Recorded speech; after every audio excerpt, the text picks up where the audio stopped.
be right back.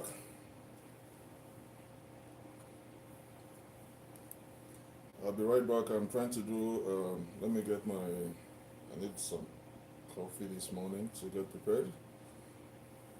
You guys are going to see me shortly. Just, let me get, sorry I started late. Um,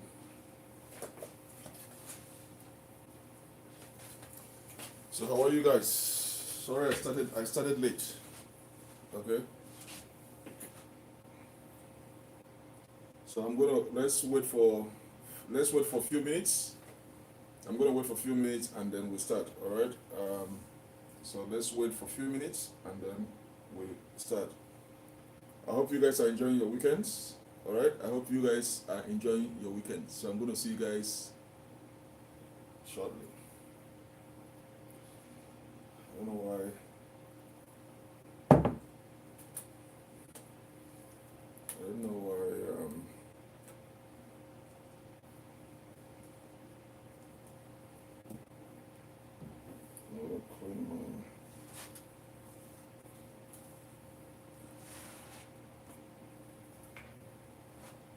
I hope you guys are doing fine. Happy Saturday.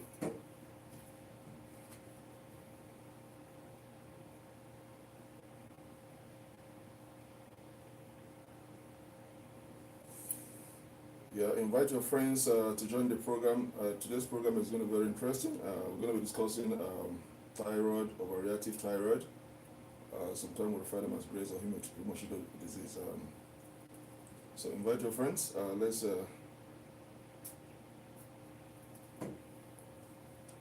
invite your friends and let's discuss this topic. Okay.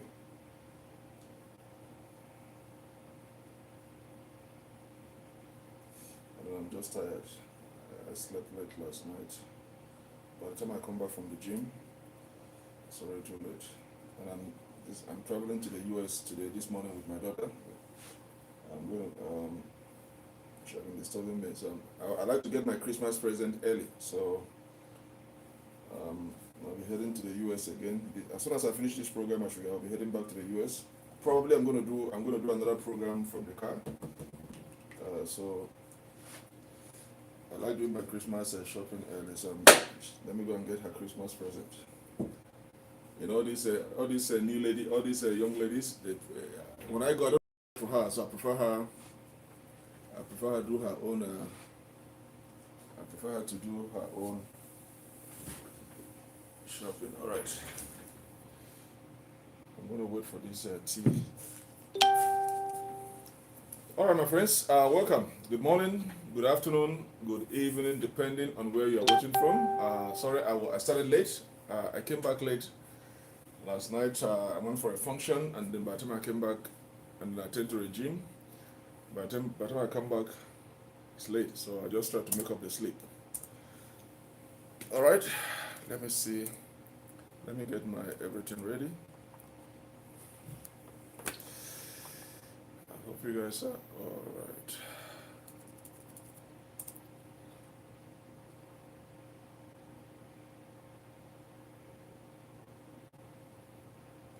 Invite your friends to join the program. All right, invite your friends to join the program as soon as they come in. Invite your friends. All right.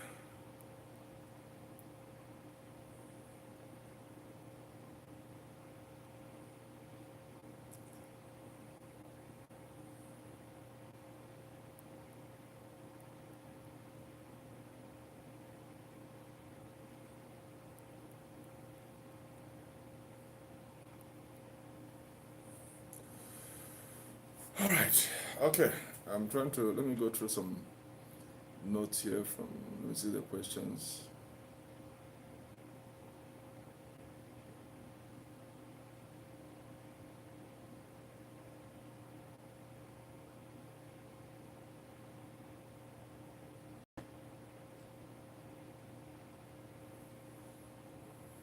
I'm waiting for. Let's wait for some few minutes for everybody to join. To join the program. All right.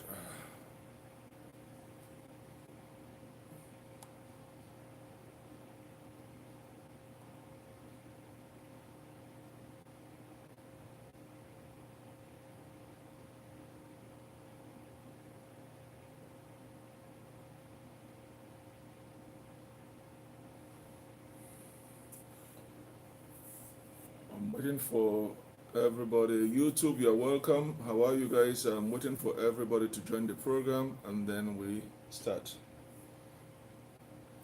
So, this morning, all right, I'm going to just take it easy. This morning, okay, I'm going to be discussing about, first of all, as a patient of thyroid disease, thyroid, all right, we have thyroid is located at the base of your neck. There are two thyroid organs that is located at the base of your neck, one on the left and one on the right. Thyroid is very important. Okay, I'm going to tell you guys why thyroid is very important. As a patient of thyroid disease, I have to remove my left thyroid, so I know what I'm talking about. I've lived with it, and I know the discomfort it causes me. So there's a linkage between those two disease, thyroid and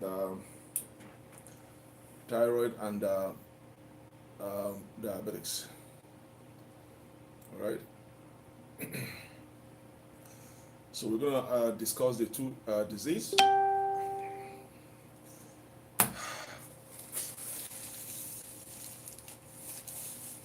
Waiting for everybody to join the program, and then we start. All right.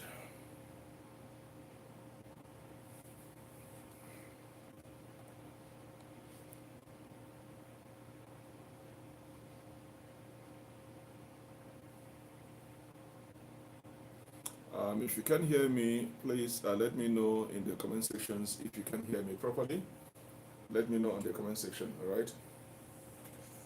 Okay. So as I said, I'm going to be talking about thyroid disease. All right. I'm going to be talking about thyroid disease. What's going on here? Let's see what is going on.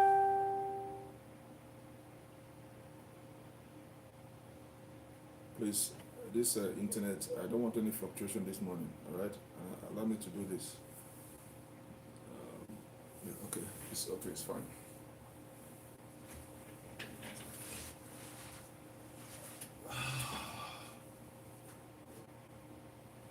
Where is my vitamin? I need to take my vitamin this morning.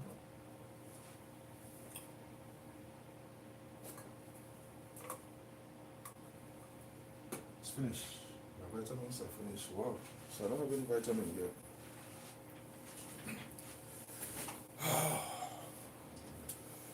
Okay, friends, let's start. So everybody, at least I've given everybody some few minutes to join the program. So let's start.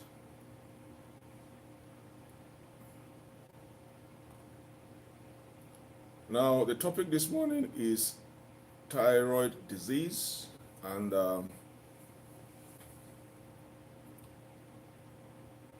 diabetics. Now, the way we have, okay, Chindu, you are welcome. How are you? Chindu, where are you watching from? Okay, now I'm going to just take it easy for you guys to understand about this thyroid disease. All right, I'm going to take it easy. Okay.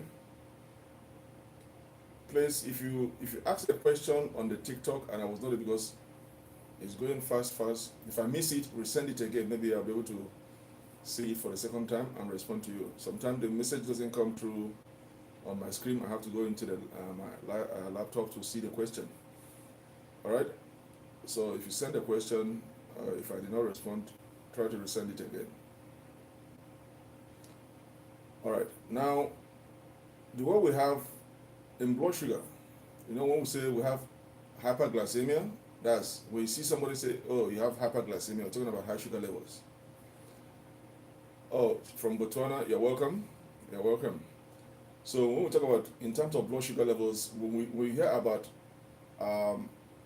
hyperglycemia, we're talking about high glucose level. When we hear about hypoglycemia, we are talking about what? Low sugar levels. These are the medical terms. Now let's go to thyroid disease. Thyroid disease is an English name or medical name or clinical name that you can understand. But there are other names, like overreactive thyroid. Like I have an overreactive thyroid. We have overreactive thyroid and we have underreactive thyroid. In my own case, I have overreactive thyroid. All right, so that's another name for it. And there's another name for it. We call it grave disease. Graves, Graves, grave disease, or we call it Hashimoto disease, either Hashimoto disease or grave disease. So there are different names depending on the nature of your thyroid issue. Sometimes it could be related to Graves, Hashimoto, or overreactive or underreactive thyroid. So these are the clinical names. Sometimes doctors are not going to tell you, maybe doctors are just for you to understand what you have. They say you have a thyroid disease. But what is the type of the thyroid disease? There are branches on thyroid disease. Okay? They are all endocrine diseases. They are all endocrine disease. So your own could be overreactive thyroid or underreactive thyroid. In my own case, I have an overreactive thyroid. Okay? So there are two butterflies that are located at the base of your neck, one on the right and one on the left. They are very, very important in terms of the way your body functions and produces hormones to the cells of the body. Okay? So diabetes, okay, and thyroid dysfunctions, okay, are the two most common endocrine disorders in clinical perspectives. They are all both endocrine disorder, okay. Now Hashimoto, okay, or the grave disease are all autoimmune disorder that can also constitute the most prevalent disease in terms of overreactive thyroid and the way your body functions and produces hormones to the cells of the body. All right, so as I said, please, I'm going to repeat again. If you send a message, you see, I'm going to be looking at, because I don't on my Facebook I can see the questions popping up, but on my TikTok and my TikTok I can't see your questions there except I go into the laptop. So that is why I'm going to see if you send the first question I didn't hear, repeat it again, because when people are joining, it's just scrolling fast. All right. So I'm going to be keeping an eye on my chat to see if any message comes in, then I can acknowledge it and then try to answer them. All right. Now we all know, as I said, they are all endocrine disorders.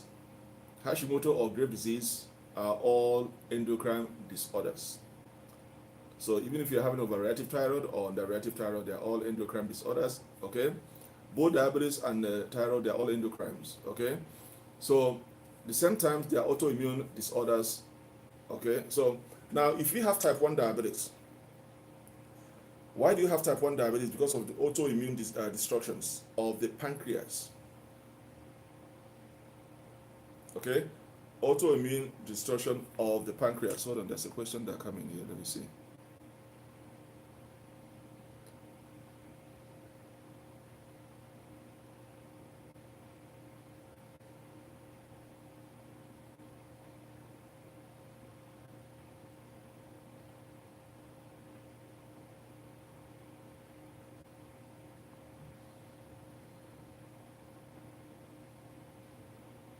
So then there's something that coming here. I'm trying to see what's.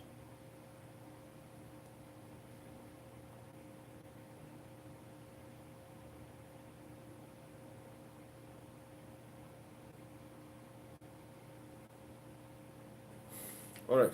Okay. Let me see if I can see it here.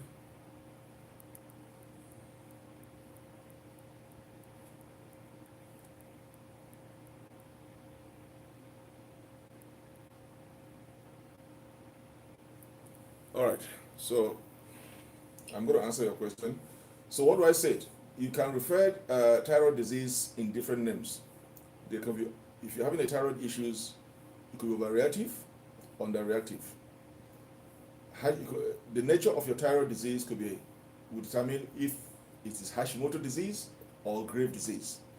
Now these are other names of referring the type of thyroid disease you have. They are all thyroid disorders.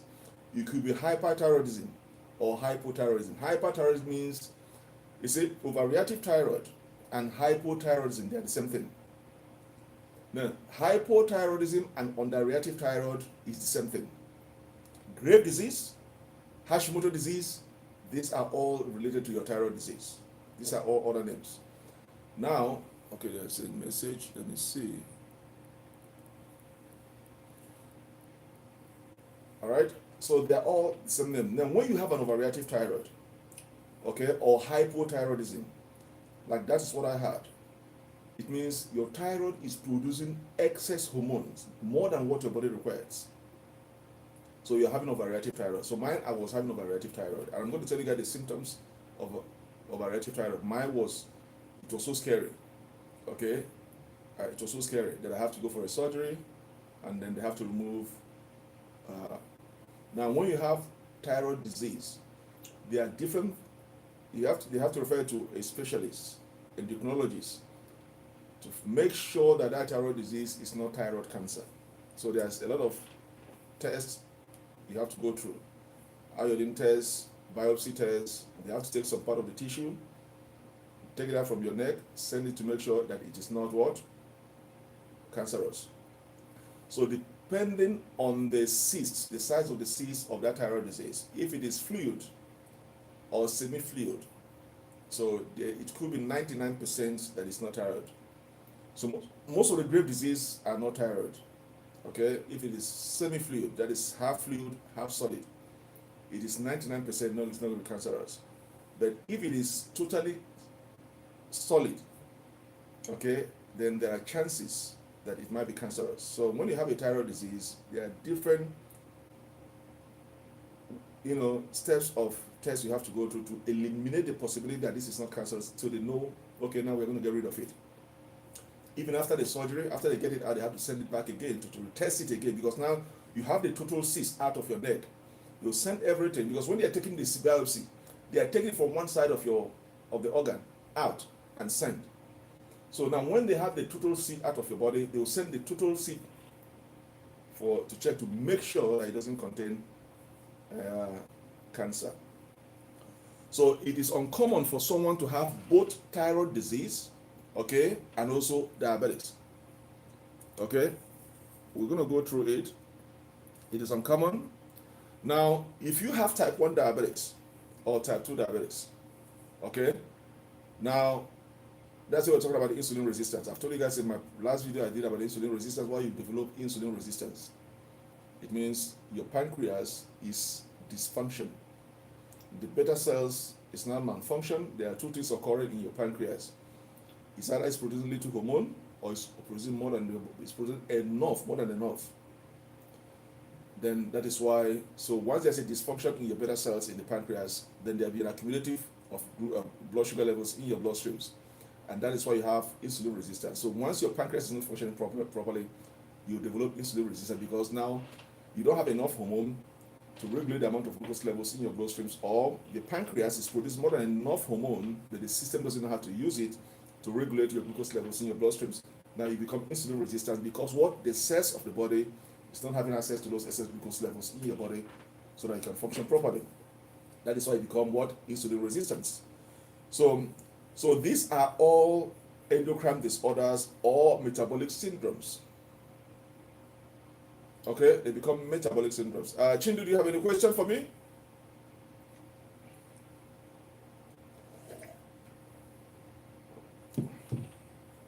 All right. So if you have type 1 diabetes or type 2 diabetes or your insulin resistance, okay, you are at risk of developing what? Thyroid disease. Okay, that is why, okay, you are at high risk of developing thyroid disease. Now, on the flip side, hold on, let me take a look at question. Yeah, okay. I'm going to tell you guys, when I go to the symptoms, I'm going to let you guys the symptoms of thyroid disease. Okay, so just wait if that is what your question is all about.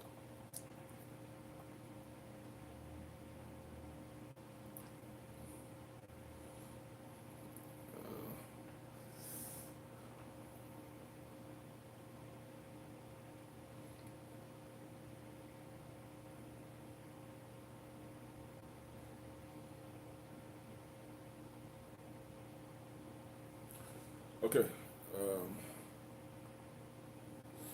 So on the flip side,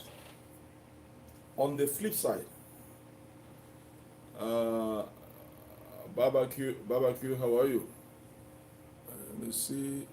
Barbecue 45. How are you? All right. Okay. So on the flip side, so what did I say before?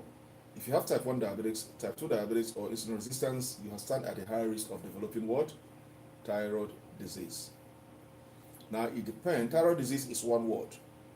So when we start breaking them down, they have different type of disease. Okay, we have it could be referred as a Hashimoto disease. Sometimes they call it as Hashimoto disease. That's the alien name, or grave disease, GRAVES, or they call it hyperthyroidism.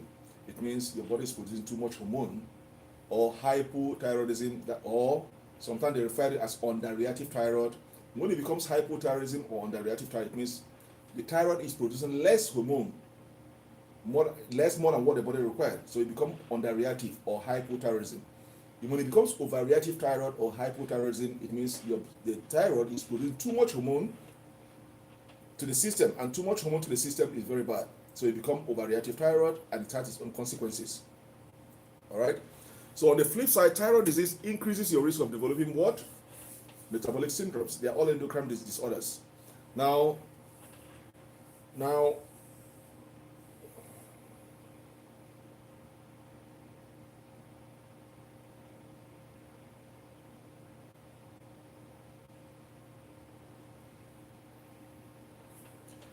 your sugar level, well, it's okay. It's not too much, but make sure you keep your sugar level. The number you are telling, make sure you keep it. It's not bad. It's just difference of 2. Okay, your sugar level should not go exceed 120 milligram per deciliter, or 7 millimole per deciliter, depending on which continent. So maybe you're using millimole per liter or milligram per deciliter. 7 is equivalent of 120 milligram per deciliter. Yours is 9, so it's not too much, but make sure you keep it under 7. Okay, so make sure you keep it under 7. Don't allow it to creep more than 120, or say to the number you are showing me now, it is, for me, 9 is okay, but make sure keep it below 7. Now, if it is post-meal, okay, if it is post-meal, when we are talking about post-meal, that is after you finish eating, you have to check your sugar level. Minimum, you have to wait 1 hour to 2 hours. Minimum is 1 hour you have to wait before testing your sugar level post-meal, after your meal, or maximum 2 hours. I always like to wait 2 hours to get an accurate reading of my glucose level after post-meal. So you have to wait minimum 1 hour or 2 hours to check your sugar levels. And then the highest, after your post-meal, the highest it could rise is 10 millimole per liter, or 180 milligram per deciliter. It can't exceed 180 milligram per deciliter or 10 millimole per liter. Anything in excess of 180 milligram per deciliter, it means you're heading yourself into coma. Okay? All right.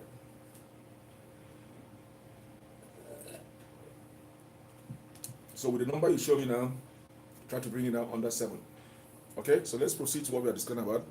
So I said thyroid disease, okay, increases your risk of developing metabolic syndrome.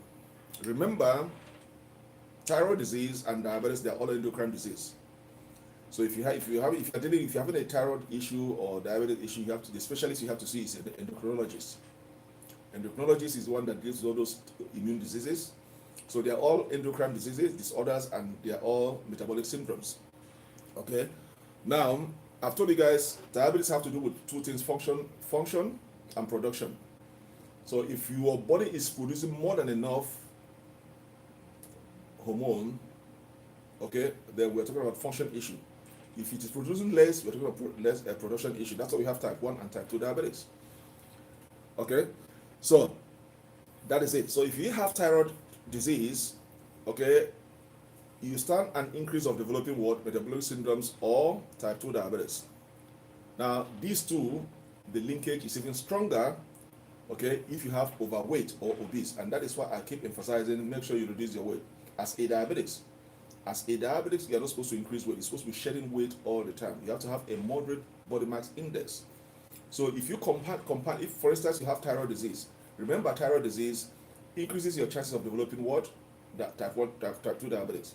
Now it is even more stronger that you have thyroid disease and then you're overweight or obese. That can even increase the chances of you doing what? Developing diabetes. Okay? They all have to do with what? Hormonal changes, or how your body produces hormone and uses hormones. All right? Now, abnormal thyroid function can also alter the way your body responds to insulin. Remember, thyroid have to do with production of hormones that the body needs. Okay? Thyroid deals with production of hormones that the body needs. Most of our body needs hormones to function, and that's the function of thyroid. Now, abnormal thyroid dysfunction, either you're having overreactive thyroid or hypothyroidism, or underreactive thyroid, which is underreactive hypothyroidism, can alter the way your body responds to insulin. And anything that alters the way your body produces insulin or utilizes insulin can now forces your body to accumulate sugar in the bloodstream, because both of them have to do with what? Hormone production. Pancreas have to produce hormones, thyroid have to produce hormones that the cells need. Okay? So abnormal thyroid dysfunction also can alter how the body responds to insulin, and then that's why we have underreactive thyroid. Okay? Underreactive thyroid even contribute to low blood sugar levels, because now the thyroid is producing less hormone. Okay, it's producing less hormone. Okay, there's a question that came in. When that thing just sang, I know there's a question that came in. Just hold on.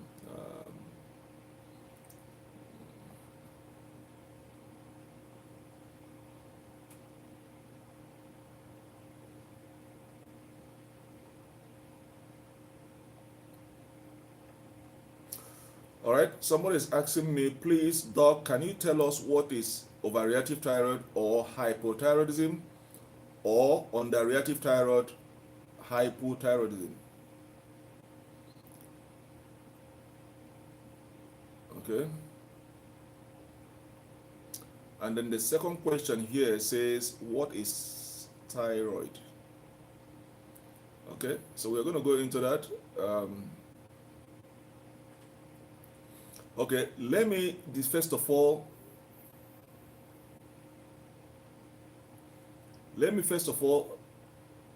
define what is thyroid. That's my bad. I apologize. I should have defined what is thyroid before going. So good question. Let me define what is thyroid, and then now I'll also answer what is hypothyroidism and hypothyroidism. Thank you. It's my mistake. I should have defined that. So I started from the bottom instead from the top. Okay, get your pen and paper. Let me say what is thyroid. Okay. Now, first question say define what is thyroid. The other say I should explain what is hypothyroidism or overreactive thyroid. Okay. I'm going to do that. Thank you for bringing me back to line. I was out of line. I should have first of all defined what is thyroid, different type of thyroid, and then start going down. Rather, I started from the bottom instead from the top. Now, thyroid is a small butterfly-shaped gland located in front of your neck. Here, there's one on the right and one on the left.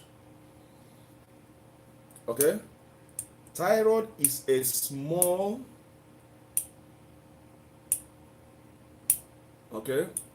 thyroid is a small butterfly-shaped gland located at the front of your neck.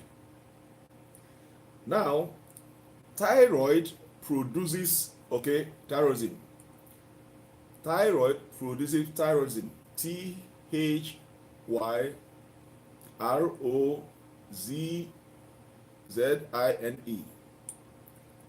It produces thyroidism, T4, and also tryptophan, which is T3. Now, if you are going to do a test for thyroid disease, it's T3, T4. That's how to check the function of your thyroid, if they are normal or abnormal. If your T3, T4 is not normal, it's going to show abnormal. So if you are going to check, say for instance, if you are not sure, I'm going to tell you guys the symptoms, so sometimes you might think you have diabetics, you don't know you have a thyroid issue. So if you want to go to the doctor, say, doctor, please, I want to check my thyroid, T3, T4. Okay? So thyroidism is T4, and then we have the tryptophan, which is T3. Okay? Which are the two primary hormones that control how your cells uses energy. You see why it is all endocrine autoimmune disease, because all of them produces hormone. Pancreas produces hormone that your body needs to regulate the amount of glucose levels in your bloodstreams. Now, thyroid produces these two hormones, T3, T4 hormones, okay, that control how the cells use energy. Now, let me tell you guys something. I'm going to say before we go. Let me go back a little bit on this thyroid. The thyroid produces two primary hormones, the T3 and the T4. What is the purpose of producing these two hormones? Is it controls how your cells of your body uses energy. What is that energy? Glucose. What did I tell you? What did I tell you guys? Those excess glucose level floating in your bloodstreams, your cells of your body needs it so that your body can function properly. Use it as a fuel to function daily. Understand? Those excess glucose levels, our body, our tissues, our cells of the body need them for your body to function daily. If I'm talking now, I'm using that energy. I'm standing, I'm walking, I'm running, exercise, anything I'm doing, I'm using those energy. So that's why sometimes if your cells of your body, so when the sugar level are floating in your bloodstreams and the cells can't have access to them, because if you're not diabetic, it means your pancreas is functioning properly. So when the sugar level goes high, the brain sends a signal to the pancreas to release insulin. The purpose of that insulin is to get rid of those excess glucose level in the bloodstream and move them into the cells of the body. That is when they say your cells, you are insulin sensitive, because the cells are having access to those glucose levels. That is why you are not diabetic. But if the cells of the body cannot have access to those glucose levels, that's why you become weak, because you can't even talk, you can't even go, you can't even stand, you start feeling dizzy, because you have too much glucose level in your bloodstreams, but the cells cannot have access to them, and that is why you become insulin resistant and you become diabetic. Now, you see, pancreas produces hormone to get rid of those excess glucose level from the bloodstreams. Now, let's look at thyroid. Both produces two important hormones. Thyroid produces two important hormones, the T3 and T4 hormones. And what is the primary function of those two hormones is that it controls how our cells use those energy. What are those energy? Excess glucose levels. So you see the linkage that if you have thyroid disease and you have overweight, you stand a high risk of you developing type 2 diabetes. Because the excess of those T3, T4 hormones is to control how the cells of your body uses those energy. So the T3, T4 hormone of the thyroid teaches our cells, okay, this is how you're going to use this energy you are getting from glucose. This portion is going to go for this portion is going to go for this. So when you have a thyroid dysfunction, it's not telling the cells of the body how to use those excess glucose levels. You have thyroid disease, and that can lead you to have diabetes, because now thyroid is not telling the cells how to utilize those energy. That is the linkage. Okay, so now that is thyroid. So your thyroid regulates your metabolism through the release of those hormones. Okay, so when the cells of the body need those energy, your thyroid knows when to release those hormones to go and tell the cells how to use these excess glucose levels. So the thyroid produces two important hormones, the T3 and the T4. So if you are going to check your thyroid, you tell your doctor, please, can you check my thyroid T3, T4? The doctor doesn't know what you're talking about. They'll see. Because sometimes the symptoms of thyroid and diabetes are a little bit mixed. So you might mistake them for diabetes, not knowing that you have thyroid disease. But there's one thing you're going to know: you have a thyroid disease. I'm going to let you guys know, because I was a patient of thyroid disease. So I know how it is. Now, several conditions. Okay? So you guys understand?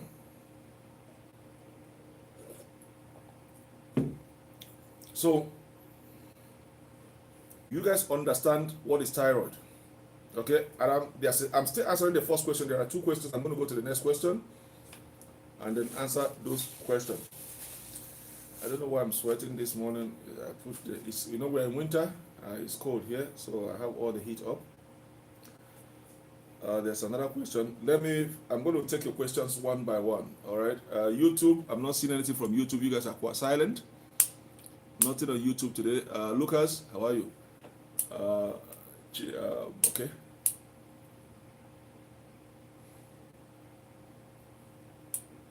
All right. So now, when your thyroid makes too much T3, T4, or both, what happens?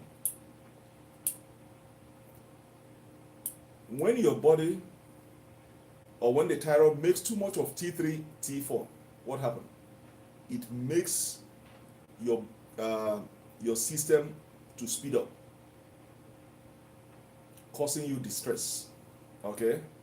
It causes you distress. It makes your system to speed up and causes you distress if the thyroid is producing too much of T3, T4. All right? Now,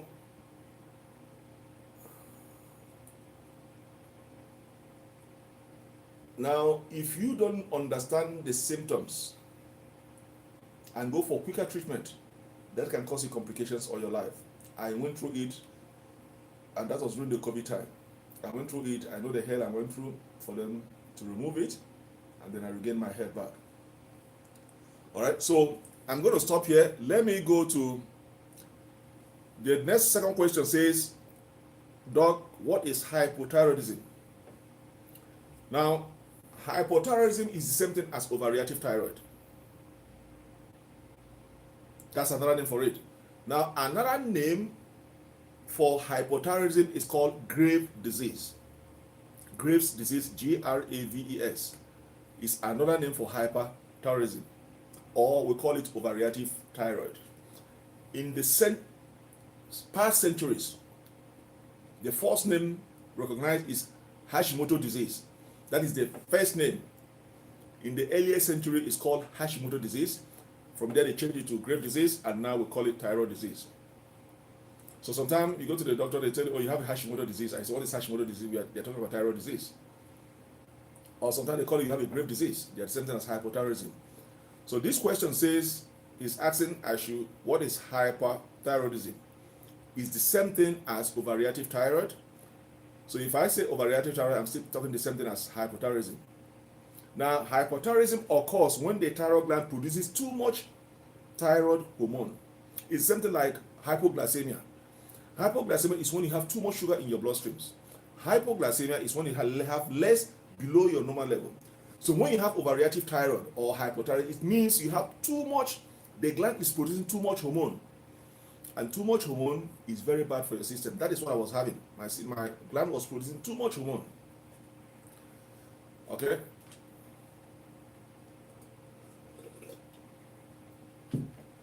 So my system was producing too much hormone. Now, when your gland is producing too much hormone, it leads you to symptoms like weight loss, rapid heartbeat, and anxiety or stress. We're going to go to the symptoms of overreactive thyroid.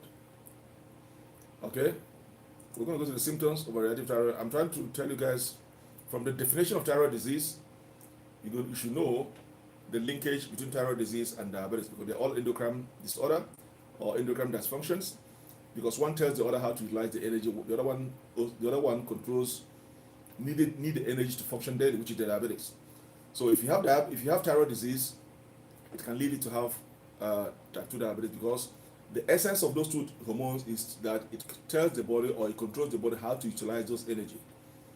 Why diabetes is because your pancreas is not producing too much hormone, it's producing too much hormone or less hormone, and then you have accumulative sugar level in your bloodstreams, so it doesn't know how to use it. But in a functional pancreas that is functioning normal, T3, T4 hormone tells the body, or tells the cells of the body, how to utilize those excess glucose level in your bloodstream. And that is why you don't have thyroid disease or you're not diabetic, because those two organs are functioning properly. Okay? They are functioning properly. Now, there are several conditions that can cause hypothyroidism. okay, with grave disease being the most common if left untreated. It can lead to complications like thyroid storm. Okay, so hypothyroidism is when your thyroid gland produces too much what? Hormone, leading to symptoms of weight loss, rapid heartbeat, and then anxiety or stress. Okay, those are the two questions. All right, so let me go.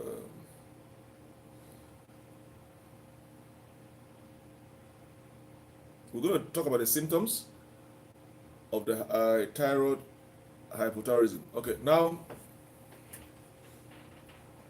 it's like you're not listening. It's like you are not listening. I just explain it in my explanation, in the definition of thyroid. How thyroid disease can lead you to have diabetes. If you know, because both of them are endocrine disorder in the clinical perspectives. Thyroid produces two important hormones, the T3, T4 hormones. Now, I'm going to repeat it one more. Listen, it's like you're not listening. The linkage between thyroid and diabetes. First of all, you have to understand what is thyroid. What are the two types of thyroid? What are the type of thyroid? If you understand those things, do you know the symptoms? You know now, okay, now I see the linkage, how it's going to do. Now, let me go back to glucose level. So when you have too much sugar level, what do you call it? Hypoglycemia. It means your sugar level is too high.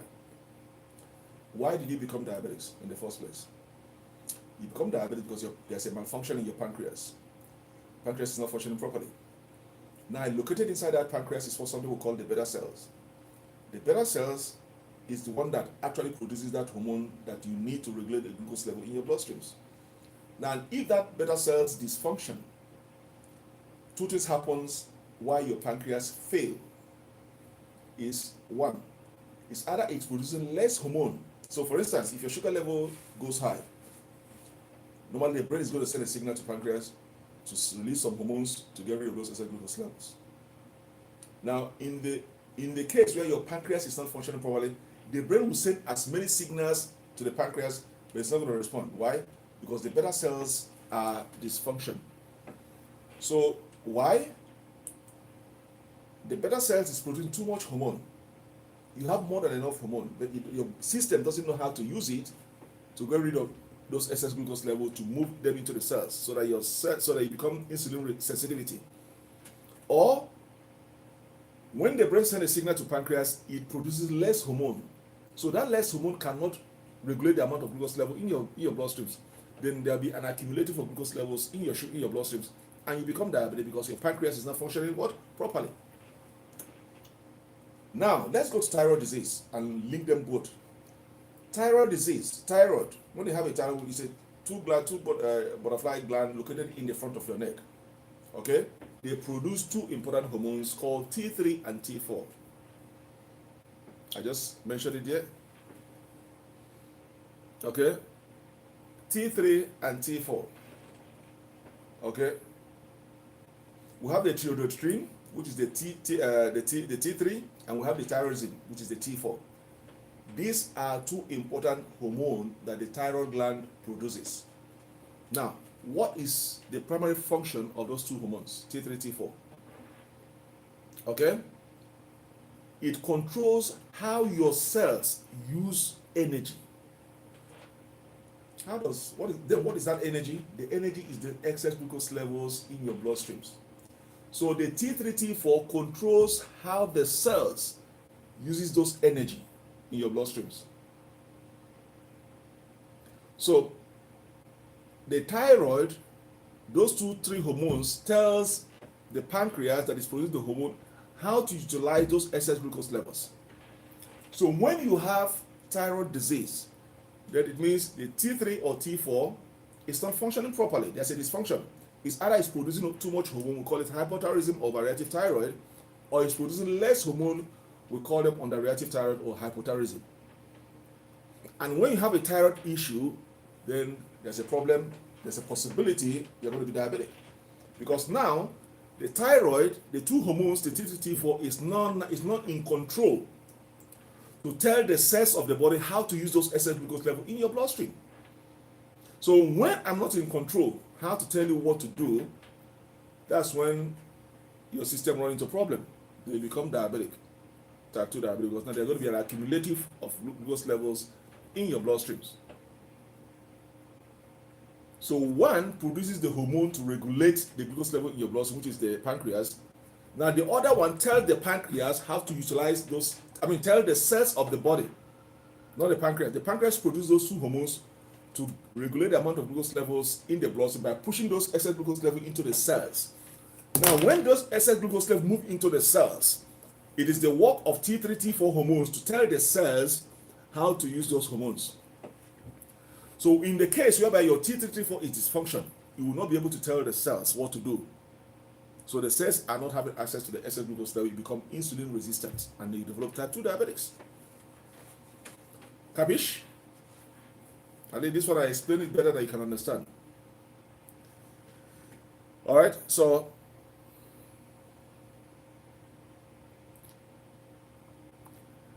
let's look at the symptoms of hypothyroidism or underreactive thyroid.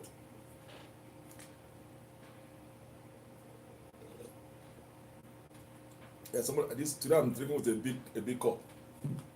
Okay, I'm drinking with a big cup. Now, let's look at the symptoms of hypothyroidism or overreactive thyroid. That is what I have. I have to go on the surgery. I'm going to tell you guys, when I'm about to go to the surgery, I poke a phone on the doctor. When he comes to my bed, it was happening during I think I told this story before, during the COVID time. So for 2-3 years, I've been going through the process to make sure, they want to make sure that it's not cancerous. Now, I lost appetite, I could not eat. And I was asking myself, God, why me? All I was praying, God, please, let it not be cancer. Because in my family, we don't have any cancer in our family. So that is one thing that gives me hope. That in my entire DA family, we don't have cancer in our family. Doctor would like to know your history. Has anybody has cancer in your family? Okay. Now, I went through mine was half cyst and half solid. Okay. So I went through biopsy. They take some tissues out of it several times, sent for check. It came back not cancerous. I requested for second opinion again. I went for second opinion. They say it's not cancerous. But one thing with overreactive thyroid or hypothyroidism is that when the cyst, there's a diameter that if it's within that diameter, they will not touch it. If it's within that diameter, it will not be touched. They will not touch it. They will not take it into surgery. What they do is that they will shrink that cyst. They give you some medication to shrink it back to size, or they give you medication to keep taking, and they are monitoring. Or they are monitoring every 6 months. Every 6 months I have to go because I was on medication to see if they can shrink it back to normal. Now, the first year was okay, the second year was okay, and then we have the COVID. Now, on the third year, it becomes so serious. Now, I start seeing the symptoms. Now, one of the two most scary symptoms of overreactive thyroid is going to make you lose weight overnight. Nothing you eat stays in your body. I was like one. You can even feel my bones. I was like one. People were thinking, do I have AIDS? Do I have any HIV or AIDS? I said no. Because I was like a skeleton. You can see my bones. Everything was hard. You are going to lose weight. Nothing you eat stays in your body, it goes out. Now, my heart, if you stay 1 meter away, you feel my heart. You feel the heart pounding. It's like your heart wants to fall out. So I become so conscious. I could feel my heart pounding. It's like you're pounding something on a mortar.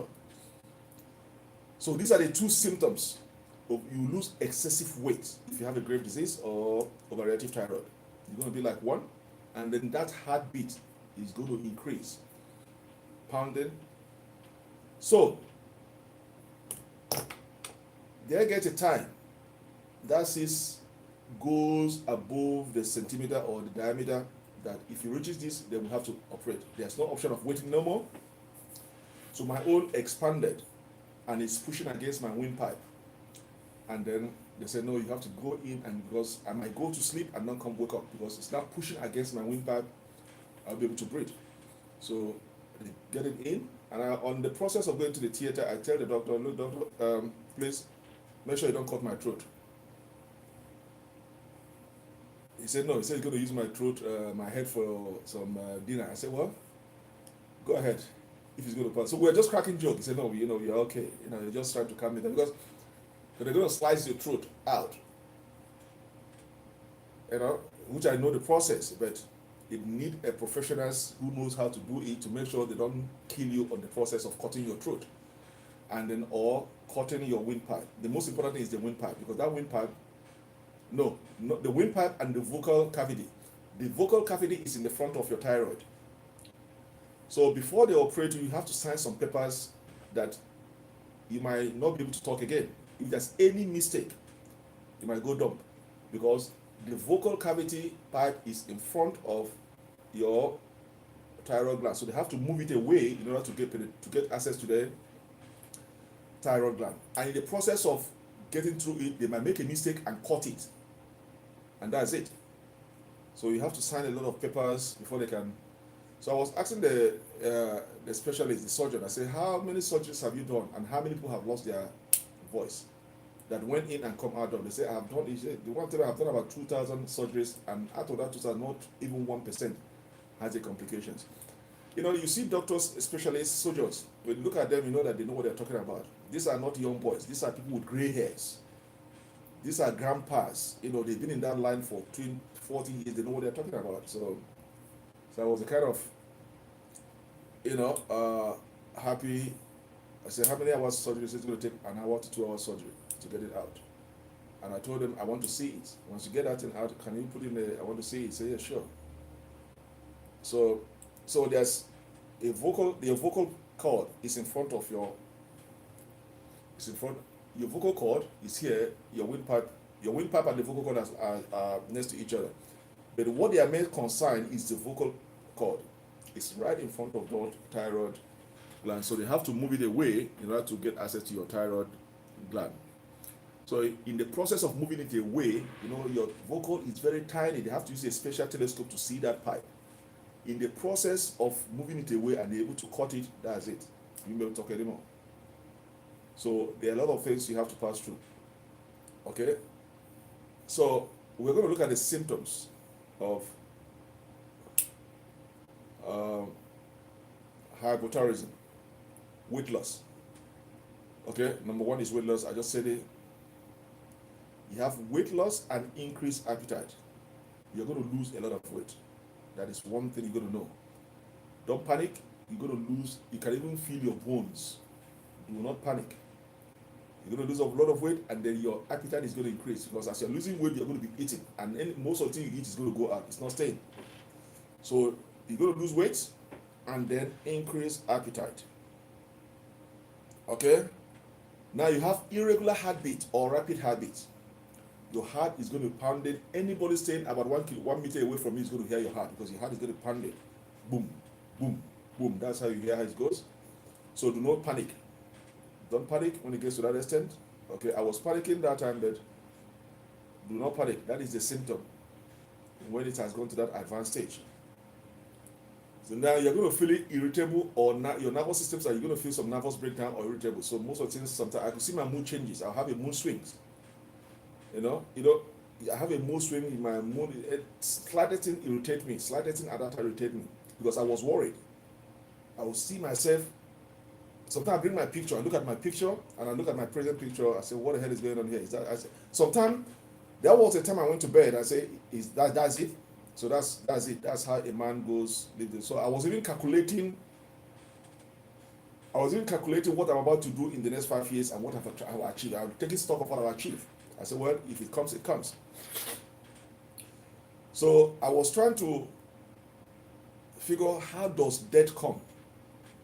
How does it come? Does it knock on the door and tell you at a particular hour, this way you're going to go pass away, or it just come? Because I was like a skeleton and my heartbeat was increasing. So when you start having those, so that nervous breakdown, sometimes I'll lock myself in the room and start crying. I say, why me? Why? And while I was crying, I'm waiting for that biopsy test to come back again and say, because they told me the first one is not cancer. I went for second opinion. I'm waiting for that second one to come back again. So while I was in the room crying, sometimes I come back from work, I don't want to do it. I just lock myself inside the room and start crying because I'm already playing. I'm already playing. So so now I walk around in my room. I'm looking at my room. Okay, this is where my TV is. So when I die now, I won't be able to see this TV again. So I won't be able to see this. So I'm trying to visualize. So I won't be able to see all these things again. Okay. So I've been walking around in my room and be shedding tears and say, why? I have not, I still have more years to live. Why? I'm waiting for that call from the doctor to say it is not cancerous. So now, the way it works here is that if you go for a test and it's not something that is dangerous, they won't call you at all. They'll leave you. If it's something that is dangerous to your life, doctors are going to call you and say, come in, we'll receive your test, now you have to come in. So 1 week passed, 2 weeks passed, no call. It takes about 10 days for that result to come back. 3 weeks, no call. And okay, there's nothing. But I want to hear that call from the doctor that is, you know what, it is not cancerous. Okay, so I was dealing with the process. I'll lock myself in the room, I'm crying, I say, I'll just be looking at, okay, this is where I hang my clothes. So if I die now, I'll be able to see this clothes again. So I'm trying playing those visuals. So this is how life is. This is how life is. So then all of a sudden I receive a call. After 3 weeks, I receive a call from the doctor, from the surgeon. He says, we need you in the hospital. Right now, we need to get it out. I get myself to the hospital and get it out. So irritable, because you look at yourself previously and you look at yourself, the current state, both of you see that this is me and this is me now. What is going on? So it gives you a lot of nervous breakdown and you become irritable because you start asking yourself questions. Where have I gone wrong? Why me? Why not this person? Why don't you move this disease to this person? Why don't you give me this? So you have a nervous breakdown. Sometimes I cry to say, just to get it out. All right. So that nervous breakdown is going to be there. Your rapid heartbeat. I'm talking about the symptoms of hypothyroidism. Increase. You're going to have a lot excessive weight loss. When I say weight loss, you're going to touch. You see your bones out of your system. You're going to be like one, and then you're going to increase your. You're going to be eating a lot of food, and whatever you eat does not stay. It goes out immediately because you don't add no weight. You're losing a lot of weight. Now the irregular heartbeat comes in there. All right, and then you have feeling of nervous or irritable breakdown. The third one, and again, feeling fatigue. You have trouble sleeping. Feeling fatigue, or you have trouble sleeping. Let me see something here.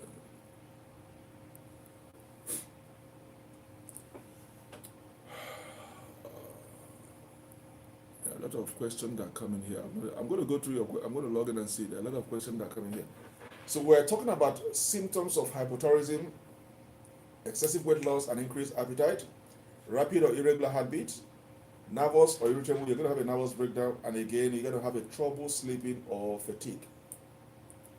Trouble feeling or fatigue. Now, there's this one. Pay attention to this. If it is cancer, this is how you're going to know if it is cancer. We do all the tests all the time. Now, there's one way you're going to know if it is cancer. You don't even need to wait for the test to come back. You as a layman, I'm going to tell you guys how you know if that overreactive thyroid or that is cancerous. There's something we call tremor in your hands. If you see people that have cancer, they have tremor. Their hands are shaking. Okay? People that have cancer, not in the early stage. In the early stage, you're going to see slightest symptoms. Then when the stages advance, you see tremors. The hands are shaking. We call them tremors. When you have tremor, you have muscle weaknesses.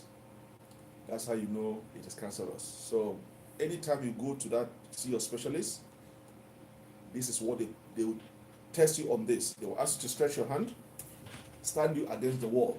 And if you go 20 times, they will do that test to see if it is. So they'll stand you straight against the wall. You got to stand straight and ask you to stretch your hand.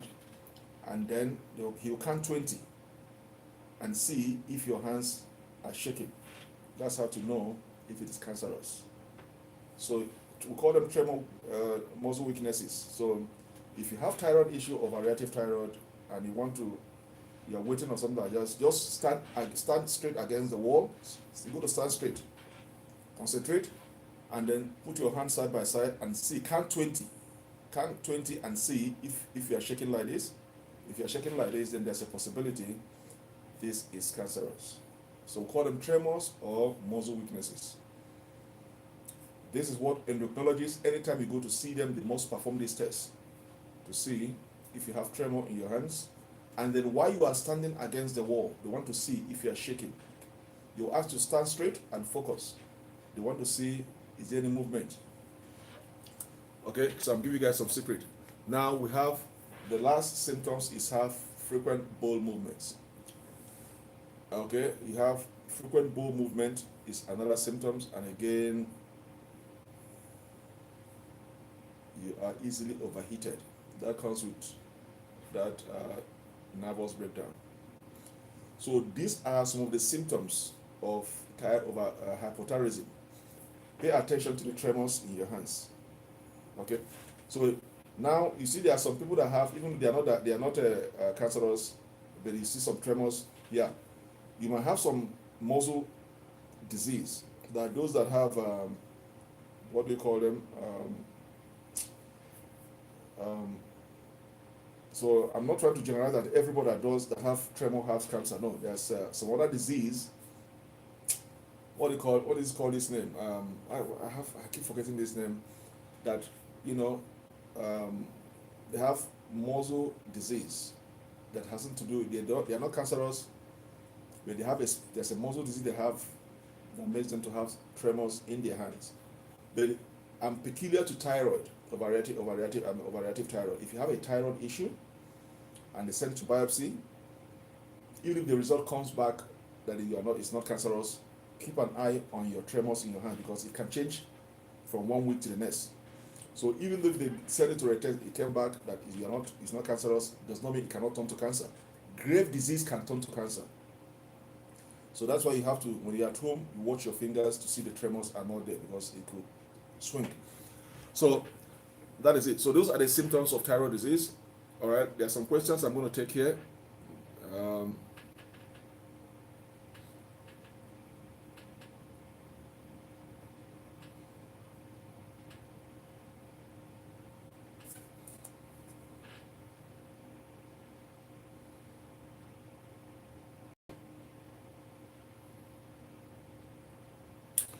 All right, somebody's asking me, is thyroid gland a guyota?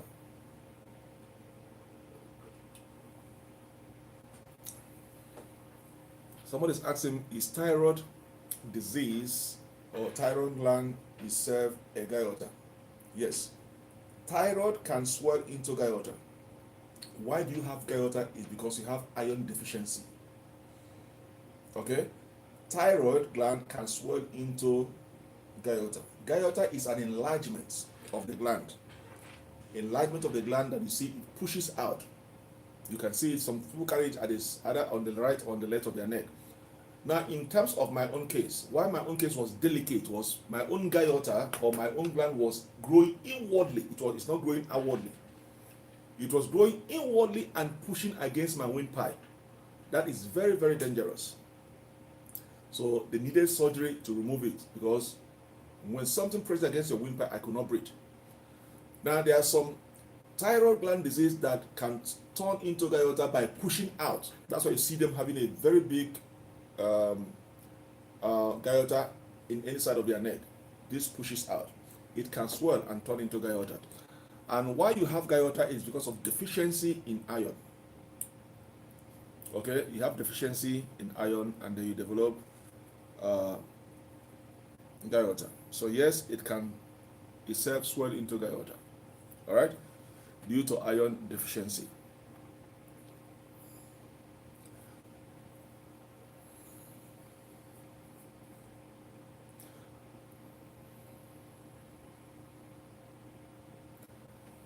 Okay, so now if you have thyroid and then also you have diabetes, and if left untreated, you can start losing your hair. It can also cause you to have something we call brittle hair or hair loss. There's something we call brittle hair or hair loss. If you leave untreated thyroid disease for a long period of time, now you start getting into serious complications, starting with the loss of hair. All right. So I've tried to explain in the beginning the linkage, why developing thyroid can lead you to diabetes. Now, one thing you have to understand, diabetes cannot lead you to have thyroid disease. Get it clear. Diabetes cannot lead you to have thyroid disease. No. Thyroid disease can lead you to have type 2 diabetes. So I want you guys to get it straight. Diabetes cannot make you to have thyroid disease. No. It's thyroid disease can lead you to have type 2 diabetes. I want you guys to get that straight. All right.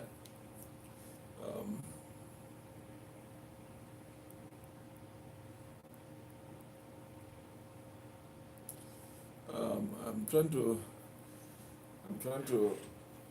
And I told you guys, I'm going to do another program from the car because me and my daughter, we are heading to the States. This Christmas, she wants her Christmas, so we're going to the States to do some small shopping and then come back. I hope the weather is not that bad. All right, so let's look at the complications of thyroid disease if left untreated. Okay, what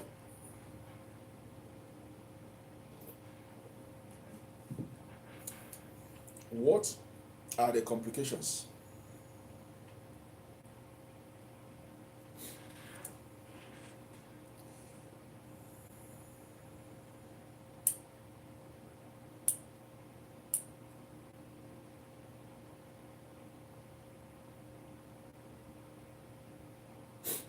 Okay, I'm going to come to that. I'm going to discuss it in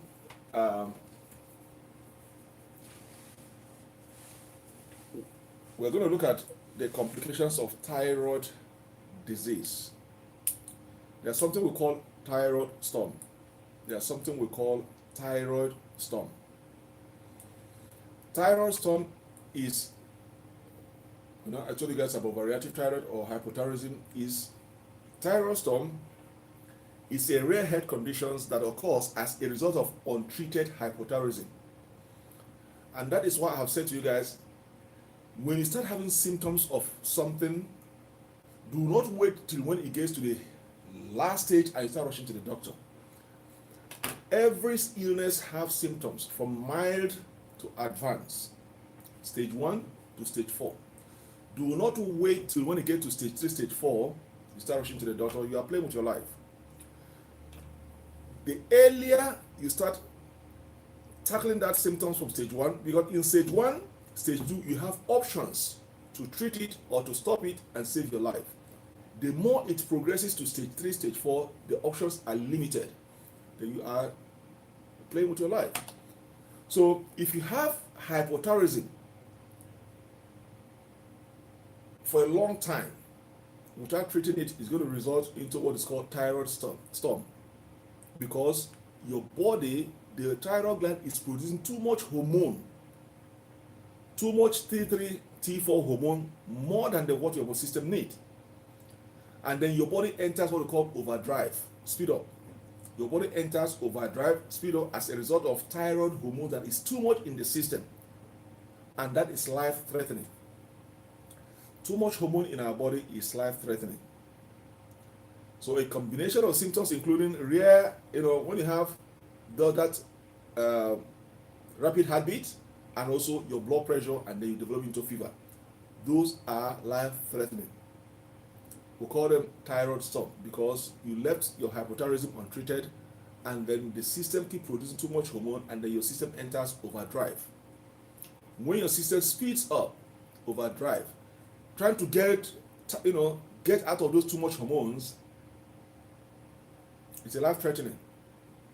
Then that's when you develop this rapid heartbeat, okay, fever, and you become what? And the blood pressure. So This is one complications of hypothyroidism. Overreactive thyroid is what is called thyroid storm. It's a rare health condition whereby, okay, you have hypothyroidism, overreactive thyroid untreated, and then the system keep producing too much hormone. Now the second one is pregnancy complication. Even when you are pregnant, you need some hormones so that you have a healthy baby and a healthy mom. Okay, so pregnancy complication is one complications of what? Hypothyroidism.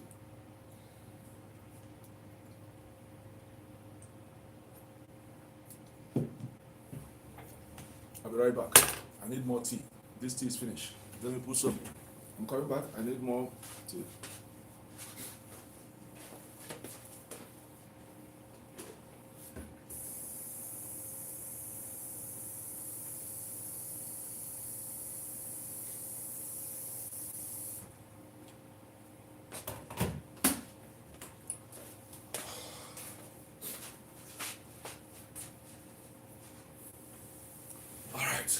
So,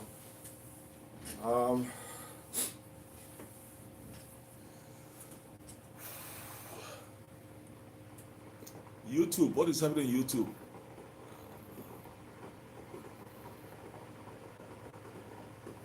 YouTube is quiet. YouTube is silent today. I'm not seeing anything in YouTube.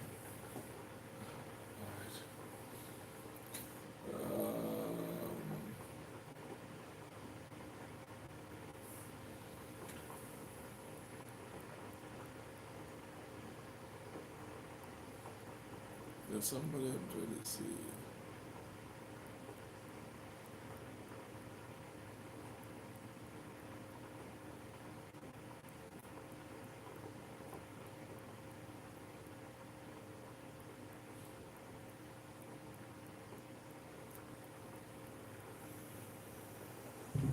All right.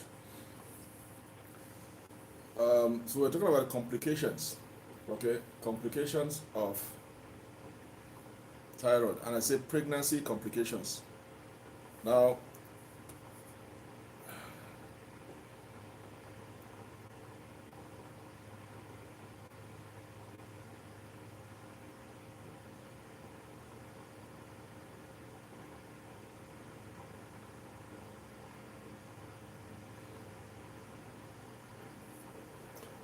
you are funny. I'm not going to read it out. You are funny. Okay. All I can say, you are funny. Okay. Okay. All right.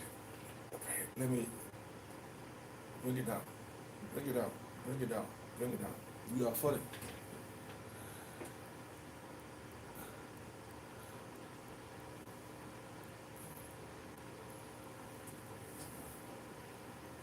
Bring it down. Bring it down. Bring it down. I'm not going to read it out. Okay. How does it causes you pregnancy complications? Okay, can cause you to have miscarriage, okay, and also premature birth. Okay, now because of too much hormone, stop it, please. Just stop it. All right, because of too much hormone in the system. So when if you are pregnant and you have existing thyroid disorder, you have to keep an eye on the level of a T3, T4 hormones. Okay? They have to have, it's something like when you're diabetic and you have diabetes. I mean, when you're pregnant and you have diabetes, you have to keep an eye on your sugar level. Okay? To make sure you, the mother, and the fetus is healthy. And also your blood pressure. So when it comes to hypothyroidism, they have to keep an eye on your thyroid hormones level, the T3, T4, to make sure that the mother and the fetus is healthy. So if your hormones are too high, okay, and you are expectant mother, you can have miscarriages or a premature birth because the hormones are too much. So that's one complications. So the first complication is what is called thyroid storm, and the second complication is pregnancy complications. If you have too much hormones of too much T3, T4 in your system. All right. So the next one is we have the cancer, which is the last one. I'm going to leave for the last one. It's osteoporosis. Okay, we're not talking about inflammations of the nerves. Osteoporosis can cause your bones to become weak and thin. Okay, to become weak and thin, which can lead to what? Osteoporosis. Okay, I'm not talking about so your bone density. That's what sometimes they check. You go and check your bone density. You know, the more you get older, they check your bone density. Okay, to see if you have osteoporosis, whereby your bones are weak and also thin. So taking vitamin B, okay, and calcium supplement during and after treatment, okay, can also improve your bone health. So osteoporosis is one complication of thyroid what? Issues. So then the last one is cancer. Okay, but in the process, when you have overreactive or underreactive thyroid or thyroid hyperthyroidism, you go through the process to make sure they want to know what they are dealing with. Is this thyroid gland or is this thyroid issue cancerous? So if, as I said, any cyst, either it is benign, in the early, you can talk to malignant later. Benign means it's not cancerous. Malignant means it's cancerous.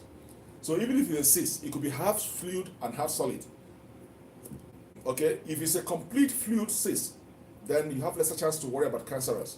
But if it's half solid, half cyst, then the possibility of it becoming cancerous is there. All right. So most cancer, if they are benign, like most grapes disease is something as hypothyroidism or is something as hypothyroidism or variative thyroid. Most grapes tend to be benign; they are not cancerous. But that does not mean they cannot talk to malignant later, and that is why I'm telling you guys, in the early stage, as you're passing through this thyroid issue, they are monitoring you, testing to make sure it is not cancer. They want to know what they're dealing with. If it's cancer, they can so that they can get it out so that it doesn't spread. It doesn't spread as quick as possible. Okay.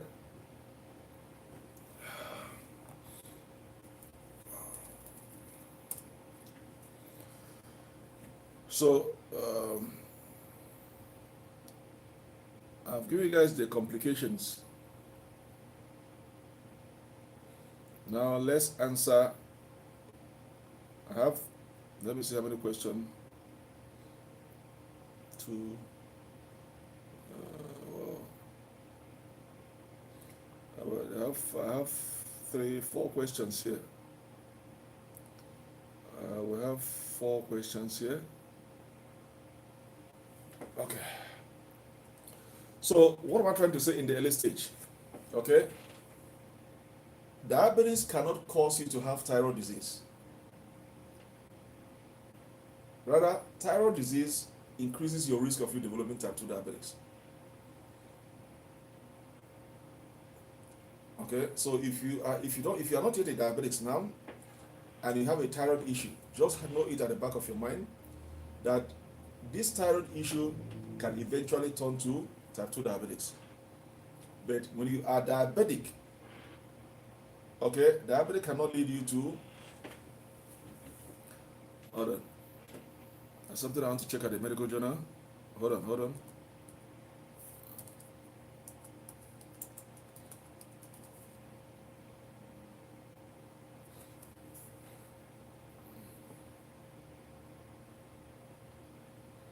Yeah, I'm right. Yep. I want to make sure I'm checking. I want to make sure I'm sure. Yeah. Yes, diabetes. I'm checking the journal. Diabetes does not directly cause hypothyroidism or variative thyroid, but the two conditions are closely linked. let me I just want to see the journal now to make sure, because I know diabetes does not have any influence for you to have a variative thyroid. Okay, so diabetes does not directly cause overreactive thyroid, but the two conditions are closely linked, especially in autoimmune forms of diabetes, where an overreactive immune system can also attack the thyroid gland. Okay, so people with type 1 diabetes have a high risk of developing autoimmune thyroid disease, okay, like grapes. Okay, now, which can lead to hypothyroidism. Okay, now considerably having hypothyroidism can make it harder to control your blood sugar levels in those that are living with diabetes. So diabetes does not directly cause you to have what? Hypothyroidism or overreactive thyroid. Use the word directly. No.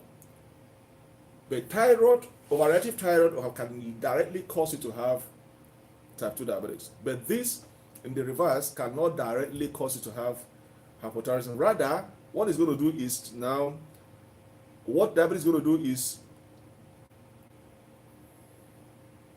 because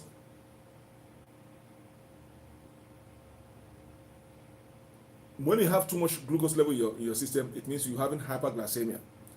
So too much of overreactive immune system, because already you have too much sugar level in your blood system, and again, these are all metabolic and autoimmune. So diabetes cannot directly cause you to have hypothyroidism. There's nothing like a straight shoot. But because you have overreactive system, what it's going to do is that it's going to go through the back door. Instead of going directly to cause you to have overreactive thyroid, rather it's going to go through the back door to cause something we call autoimmune thyroid disease. You understand it? To make it to have autoimmune thyroid disease, well, that's what we call grave disease. Now that grave disease is what's going to lead you to have hypothyroidism. But directly to cause you to have, no, it doesn't cause you. Right? It's going to go behind. Okay, I can't go this way. I can't cause you to have this. I'm going to find another way to get to you. You lock this door, I'm going to look for another way.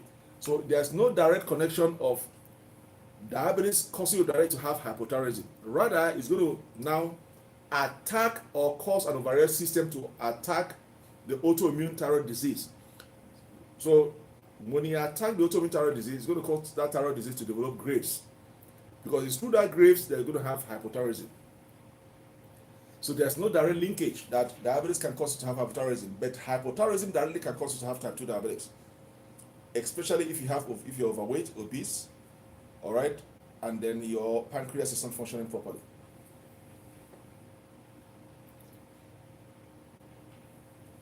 Okay, so let me make sure something. Let me go back to that question. There's one question here I need to deal with. Okay, let's look at this. Hold on.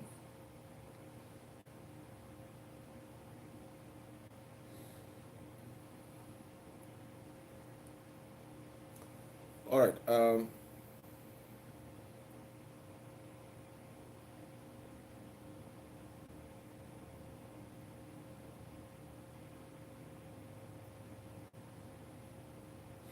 Let's look at what thyroid disease is going to do. Let's look at what thyroid disease is going to do. Now, thyroid disease and diabetics. I'm going to start with thyroid disease.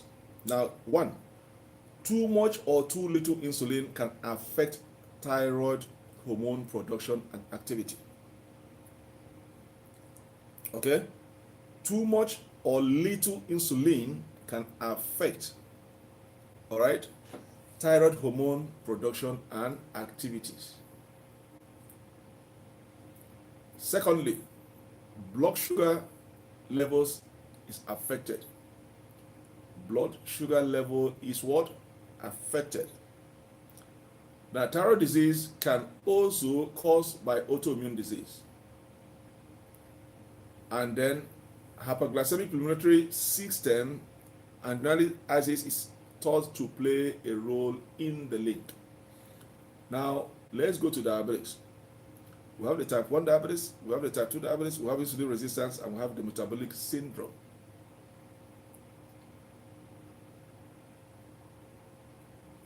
Does you guys understand what I'm talking about here?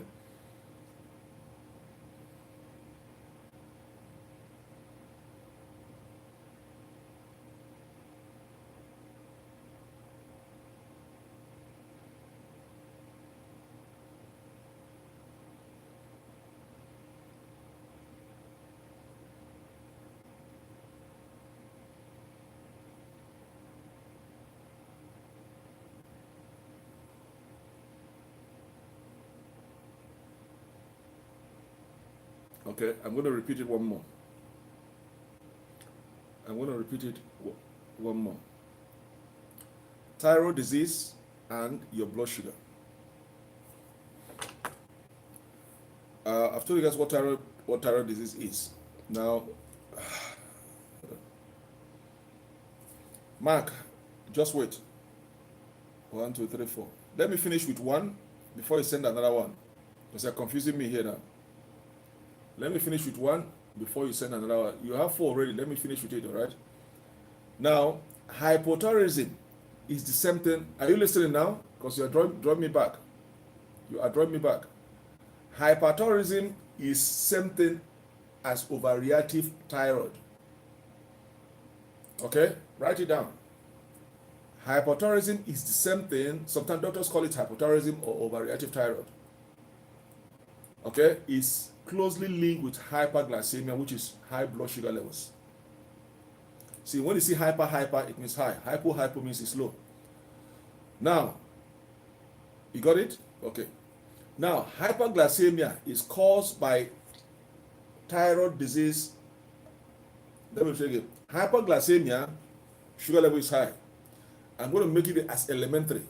Okay? The way you can understand it, Mark. Hyperglycemia that is caused by thyroid disease. That is when your sugar level is high and it is caused by thyroid disease, can also contribute to what's also called metabolic syndrome. Can also contribute what we call metabolic syndrome.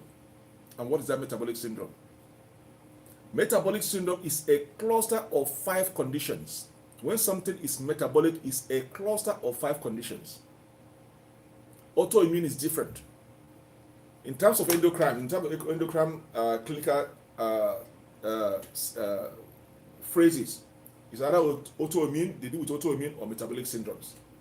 Now, on the metabolic syndromes, there are a cluster of 5 conditions. They are not more than 5. Okay? There are a cluster of 5 conditions, which is high glucose, 1, high blood pressure, 2, high triglyceride. You guys know what is triglyceride? Low HDL cholesterol and large waist. Write it. Metabolic syndrome is a cluster of 5 conditions. Okay? It's a cluster of what?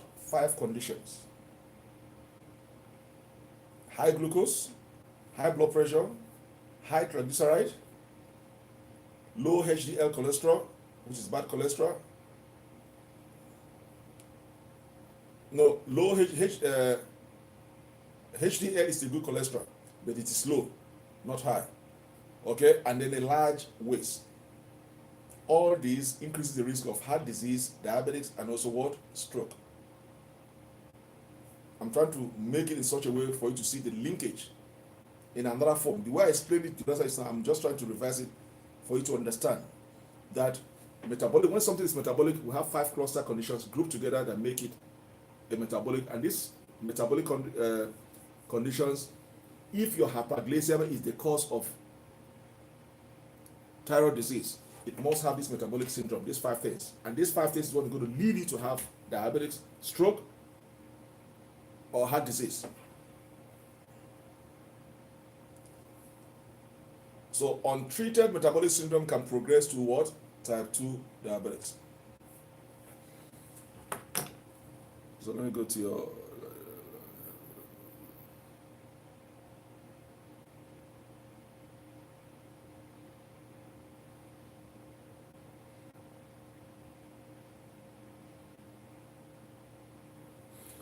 and I also tell you guys how thyroid disease can also affect your insulin. Remember, both of them have to do with hormonal production. So one controls how the cells use the energy, and the other one produces the hormone that you need to regulate your glucose levels. So thyroid disease also affects how your insulin works. Now, thyroid disease can also interfere with the production of insulin. Okay? And we know why insulin is very necessary in our system, because insulin makes it possible for the cells to use glucose for energy. And when it uses glucose for energy, it lowers your blood sugar levels. Okay? Let me repeat it again. Thyroid disease can also interfere okay, with the production of insulin. And insulin makes it possible for the cells to use glucose for energy. This lowers your blood sugar level. Those that have started watching me in the beginning, from the beginning of this program, I told you guys how to have two hormones, very important hormones for thyroid, T3, T4. What is the primary function of those T3, T4 is it controls the cells of the body how to utilize those energy. And also, in terms of metabolism, it also helps to metabolize food, convert food you eat into energy. Now, hypothyroidism can contribute to insulin resistance. Okay? When you become resistant to insulin, it means the cells is not accessing those excess glucose levels that your body needs. So your body cannot be able to use glucose, your body won't be able to use the glucose in your blood. And they start developing symptoms of what? Hyperglycemia. Too much sugar in your bloodstreams in terms of blood revision, frequent urination, fatigue, and tiredness.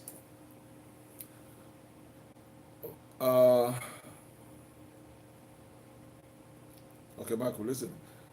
You say I should repeat the symptoms again.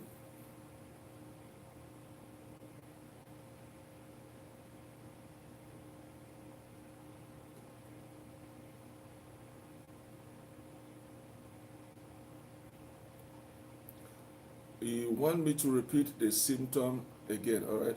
What are the symptoms?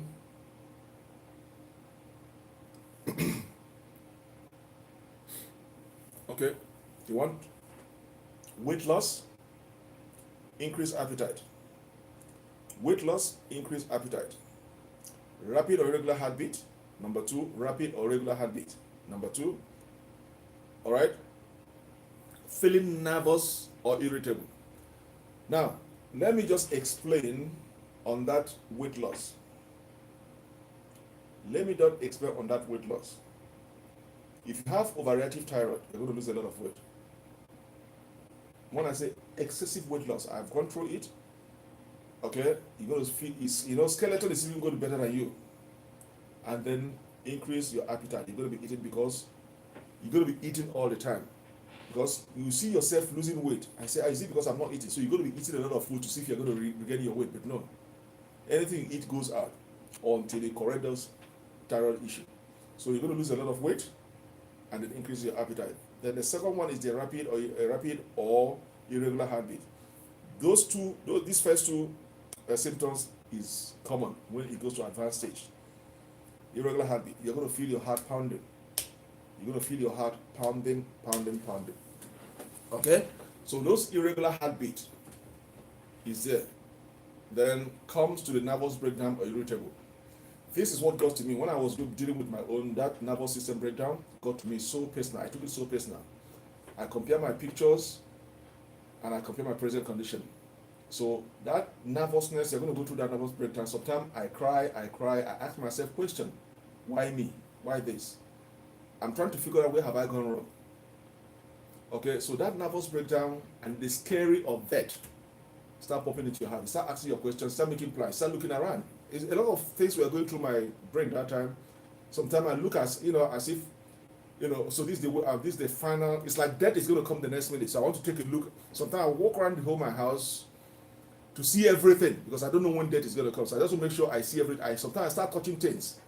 So I won't be able to touch these things anymore. Because of that nervous breakdown, you become irritable. So this, you're going to go through it.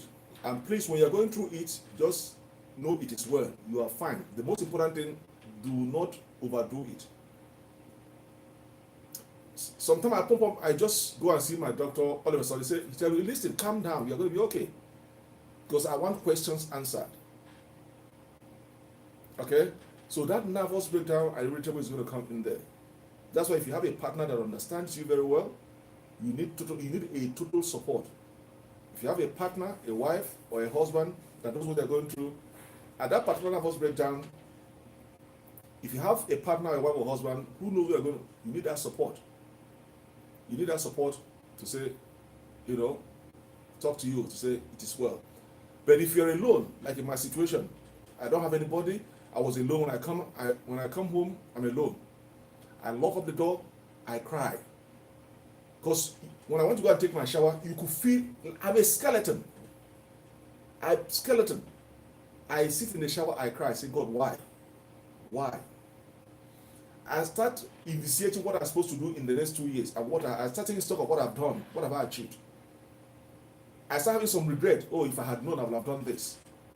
So there are a lot of thoughts going through your mind. So please, for those that have partner, if you have a partner that's going through this, please, they need a total support. Watch over them.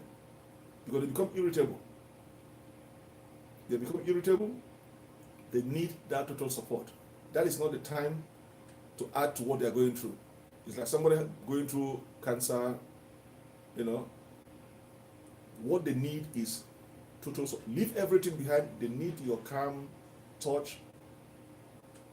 Make them feel comfortable. Relieve them through that pain. Because as they are staying there, they are lying down there, sitting, being speechless. A lot of thoughts are going through their mind. If, God, can you give me another signature? Can you remove this? Give me more days to live. So this nervous breakdown is much of scary. When you have irregular heartbeat, and then the total weight loss.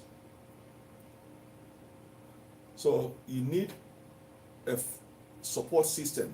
Like if you have a partner, your husband is going through this, and you're a wife, they need you to support them. If you're a husband and your wife is going through this, you need to support that nervous breakdown. Okay, now the next one is feeling fatigue, but having trouble sleeping. You're going to have a lot of trouble. I don't sleep. Because when I lie down in the bed, a lot of things were going through my mind.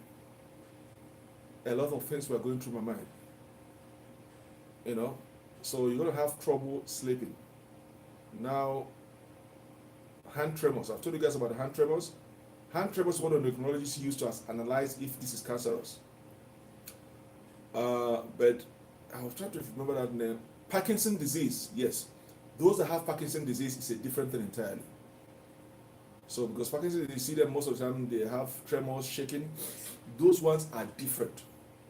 But I'm talking in the context of thyroid disease. If you have thyroid disease, even you as a doctor, the only way you know if this is cancerous is if you have tremors in your hands. So anytime you go and see your specialist, they have to check for tremors. You have to stand or sit. 2 ways, either you stand against the wall straight and then stretch your hand, and they will count 20 to see if your hands are shaking. Because most cancer patients have tremors, muscle weaknesses.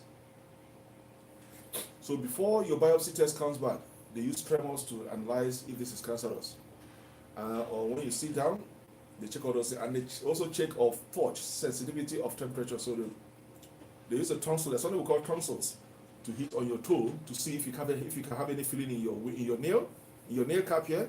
They use the tonsils and they knock on your nail cap to see if you have any feeling on your nail cap and then on your feet. So this is how to analyze if this is cancerous. So I'm just letting you guys know. So Mark, I hope you know this. Then getting easily overheated can also arise sometimes. You can get easily overheated, can arise sometimes, and also frequent bowel movements. Okay, so these are some of the things, some of the symptoms. Mark, I hope you can ask me again to go back through it again. All right. So these are some of the symptoms of thyroid disease, hypothyroidism or overreactive thyroid. Okay. Let me go to. We'll discuss about the complications. Now, okay, this is what I wanted to do with.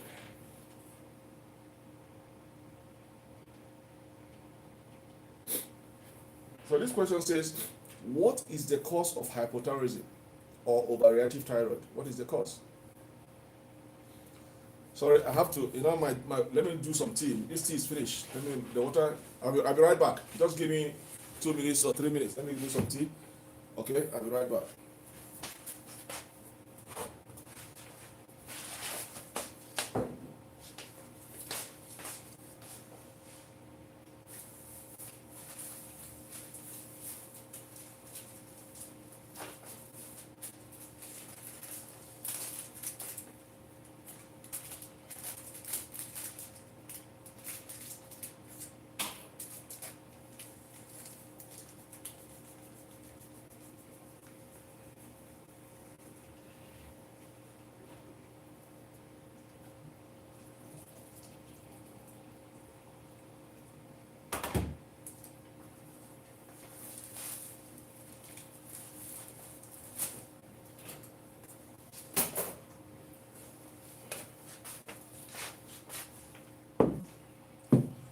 All right.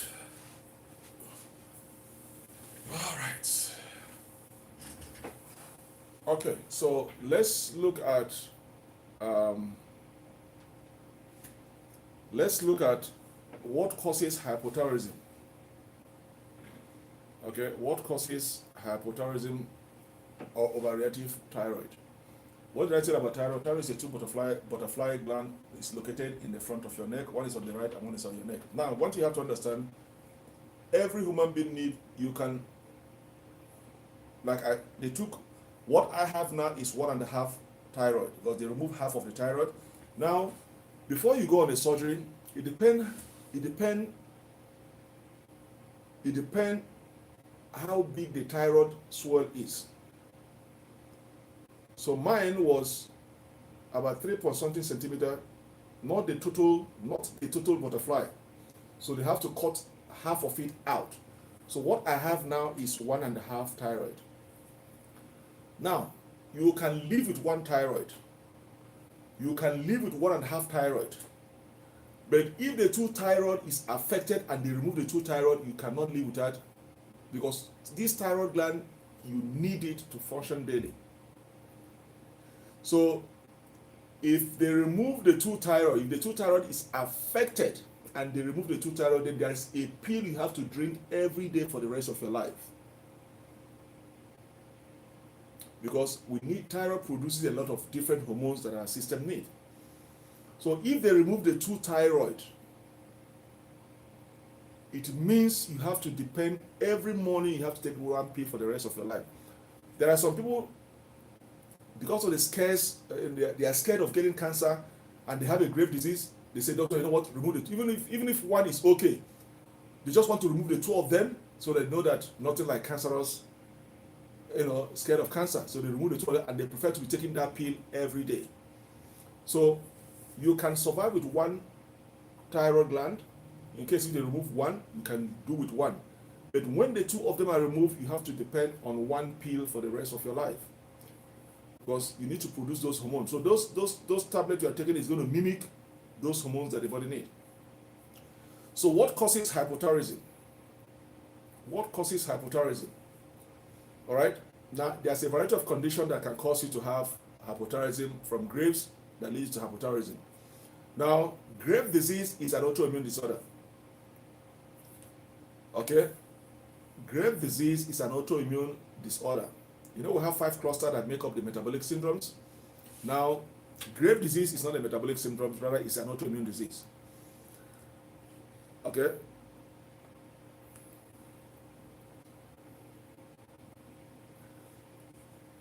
So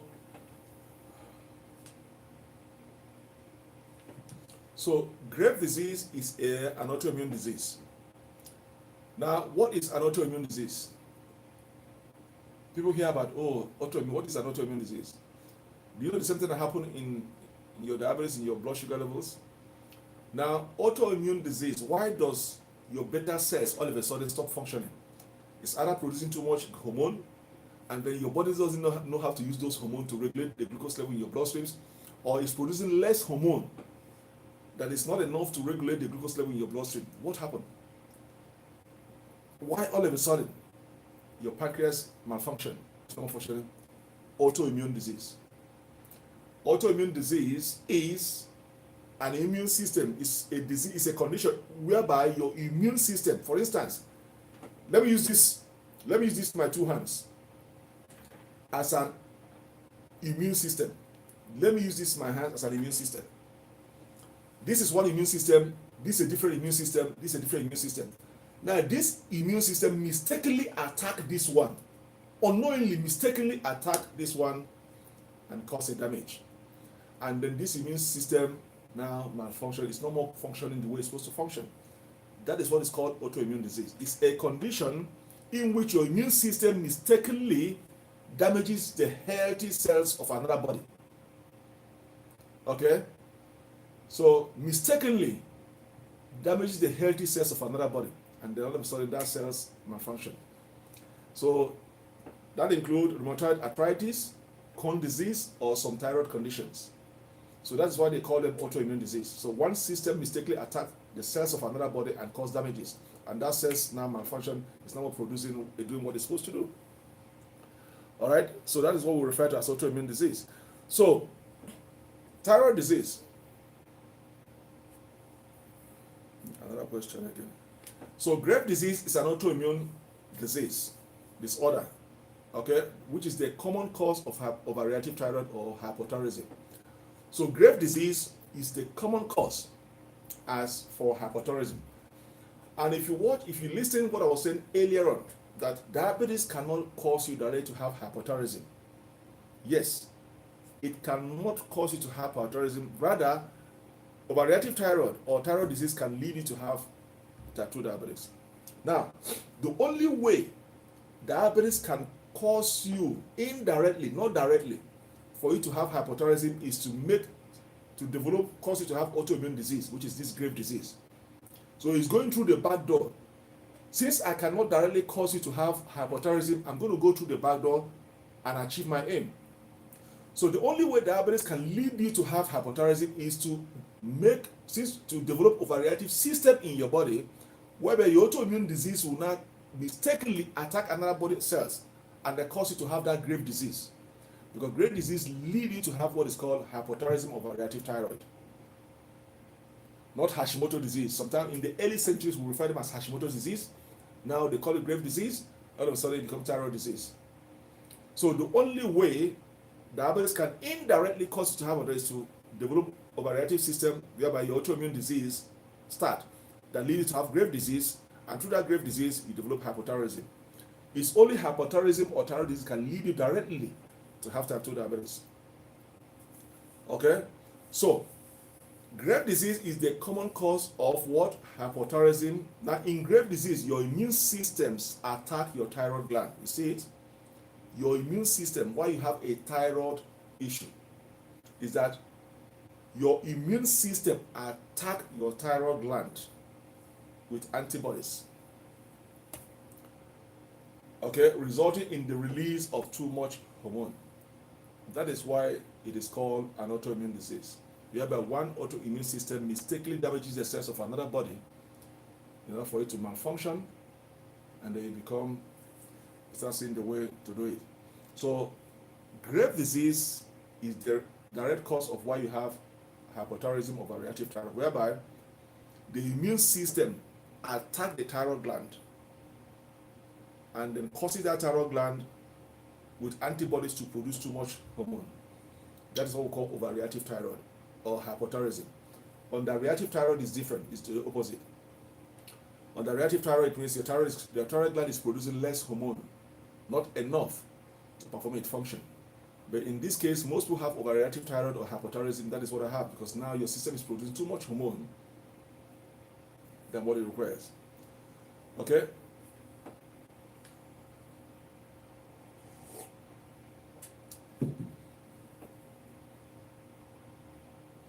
So now we understand how hypothyroidism is caused. Is there, apart from Graves' disease that causes us to have overreactive thyroid or hypothyroidism, is there any other causes that can cause your thyroid glands to have hypothyroidism? So we know that one disease that can cause you to have overreactive thyroid is Graves' disease. Is there any other causes?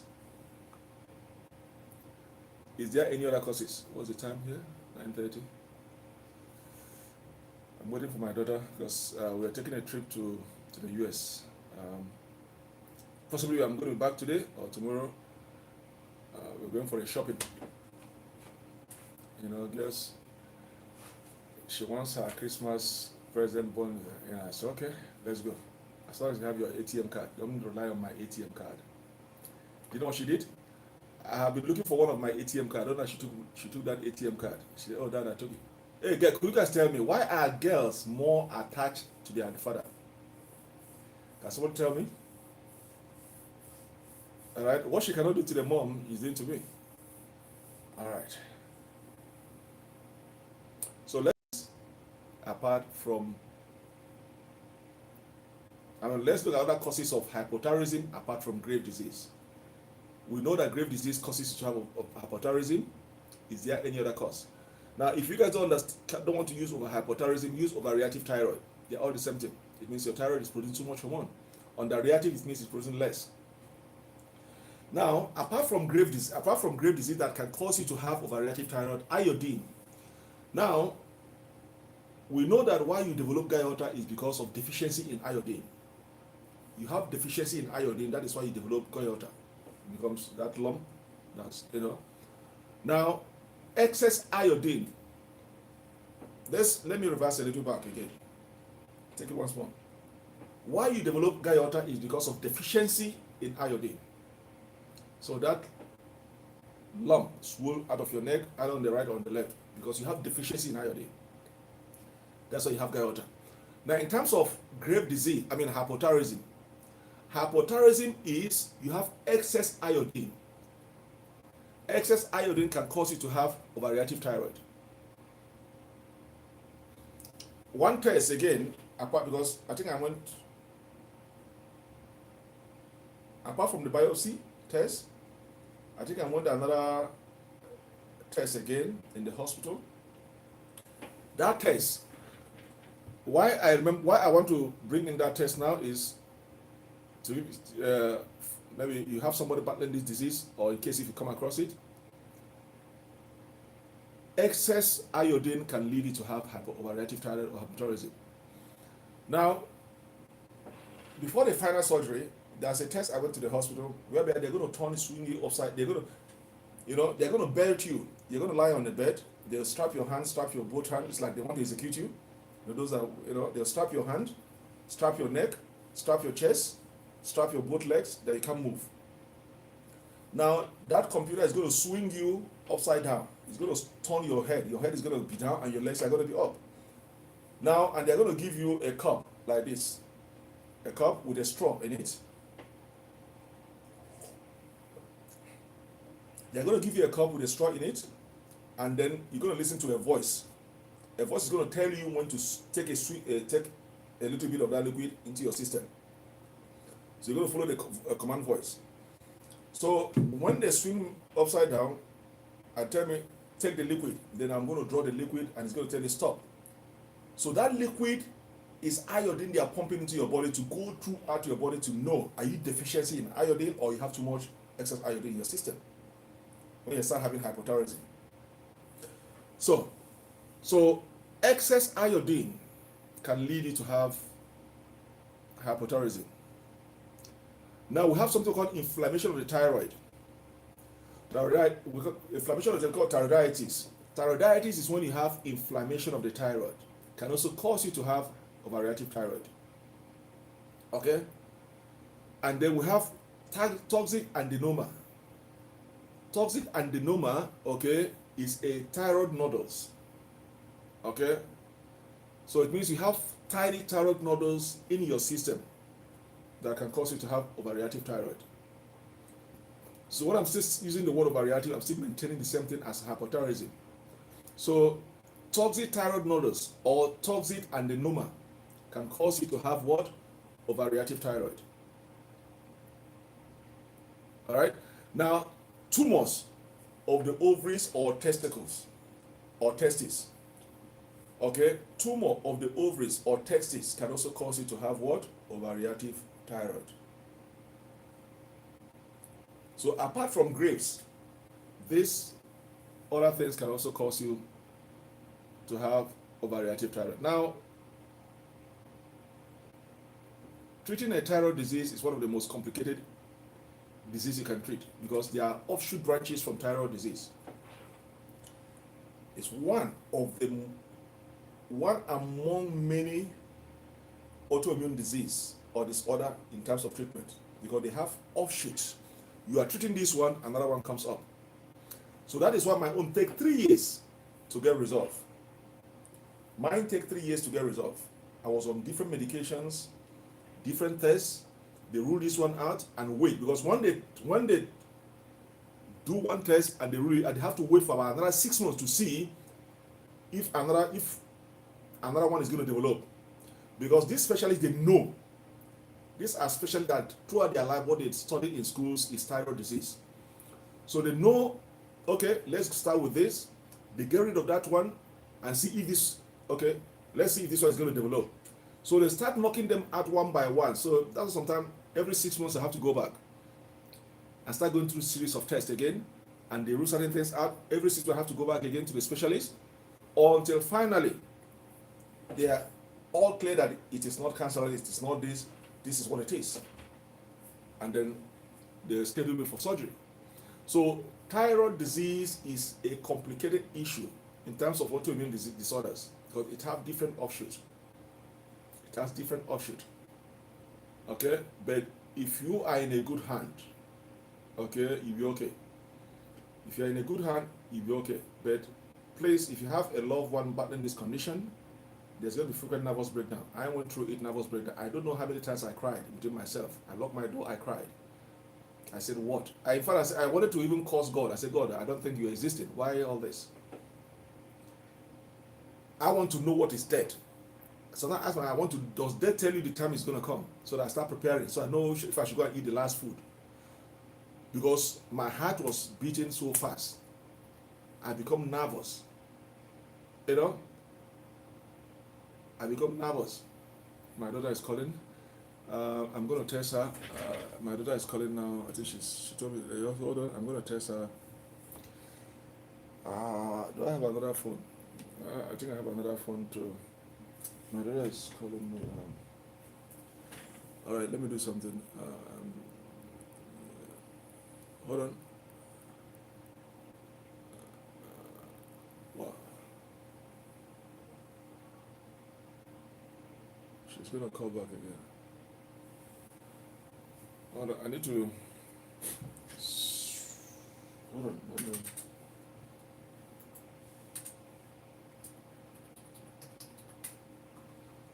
I need to get her to.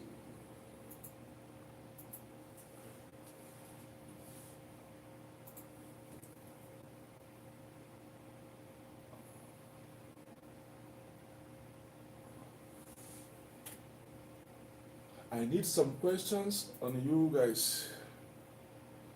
We are running up. We are almost running. I'm almost an hour. How many hours have I been here? At least an hour, 30 minutes we've been here and there.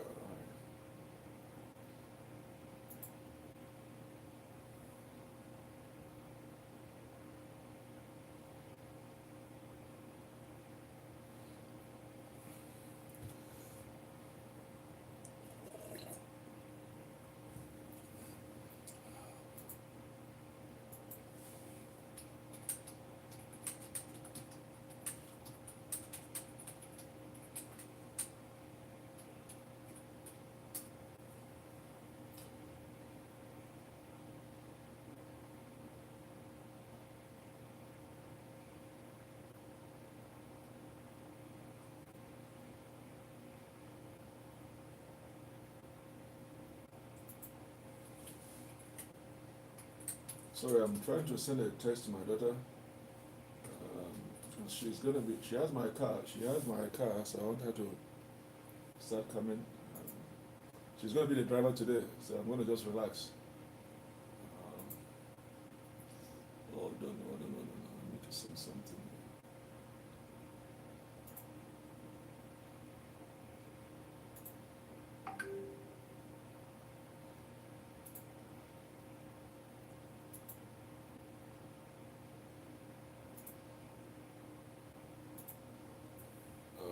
Can you just call me, please?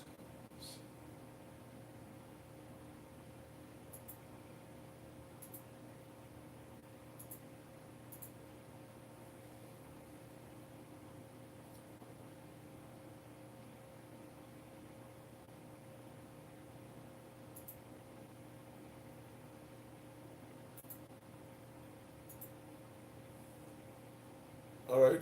I'm trying to do some. I don't know.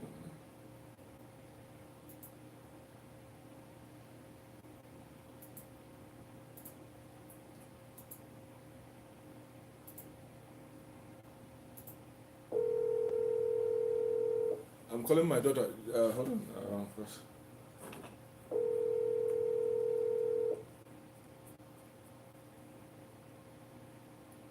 Hello? Yeah, hi there. How are you? I'm good. Good morning, Dad. Okay. You want me to send you the listen? Yeah, can you Send, send it in the send, next 5 minutes? send me the address. Okay, no problem.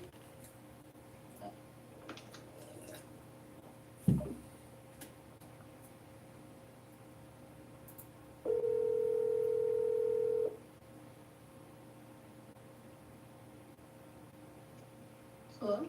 Don't forget your passport. You know to cross the border. Don't forget your passport. You're gonna be the Okay. You're gonna be the driver. I'm gonna just relax. Oh, I'm tired. Why are you tired? That's why I said 9:30 because I want to sleep at You are sugar. gonna be the driver. I know your trick. No, I don't want to drive. You're gonna drive. Get your passport and your eyeglass. Okay, but I don't want to drive. But you want to drive my car alone, right? All right, I got you. Get your passport. Okay, bye. Right.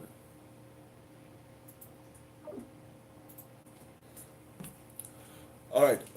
Okay. So that is it. So um, what am I talking before? I was talking about we are talking about the symptoms of. We're talking about the symptoms of what causes grave disease.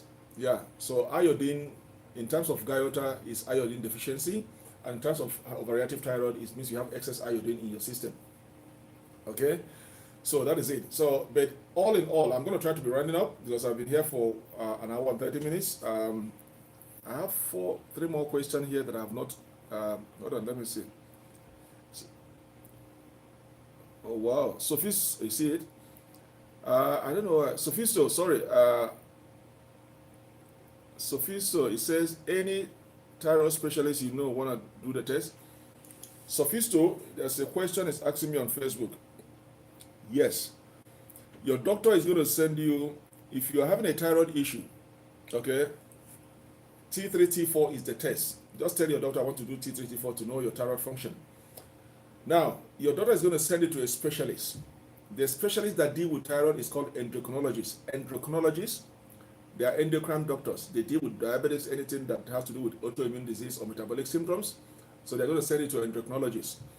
Okay, it says any thyroid specialist you know want to do the test. Normally, if you just want to do the test, before they send it to a specialist, before your doctor send it to a specialist, okay, there must be a record from your doctor that is going to forward to the specialist. You can't just go to the specialist directly. No, you have to come from the doctor, and there's going to be a history of the treatment, how it started. The specialist wants to know everything about how it started with you. The file is there, and then they hand it over to a specialist. Now the specialist is going to now take over, and then after the treatment, return it back to the family doctor. So your doctor, if you are looking for a test, your family doctor can recommend you to go and do T3, T4. Okay, these are the two tests for thyroid disease, T3, T4, to know the functionality of your thyroid, if it is healthy or abnormal. Okay, so Sophisto, your doctor can send you for the test, T3, T4 for your thyroid. But if you have a thyroid issue already, okay, and you want to see a specialist, is endocrinologist. Endocrinologists deal with endocrine disorders, diabetes, autoimmune and metabolic syndromes. Okay, so if you're looking for a specialist, you go to endocrinologist. I'm going to reply you back. Just hold on. Endocrinologist. Okay. So on the flip side,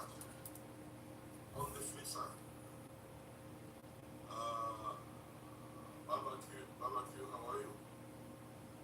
Let's see.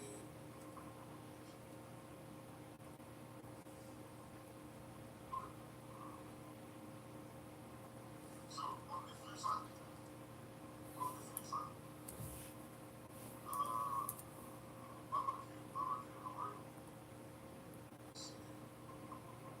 are you? So I've replied to you already. So, but if you are looking for a test, okay, your doctor can send you to do T3, T4. Okay.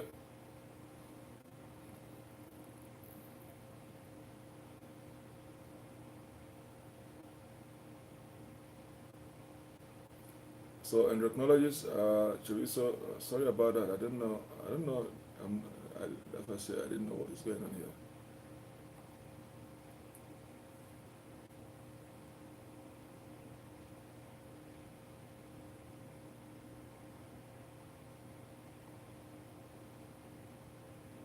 Wow, 2 hours. I've been here for 2 hours with you guys. All right. So endocrinologist, all right. But if you're looking for just ordinary tests, your family doctor can send you for that test, T3, T4, for your thyroid function, and for you to know your thyroid issues. So let's see the other question here. I have another question.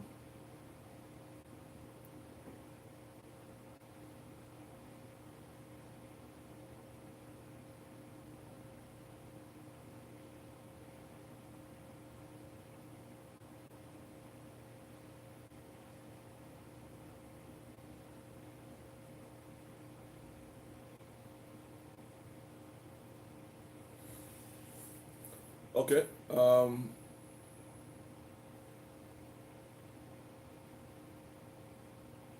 right. You say I should Hashimoto.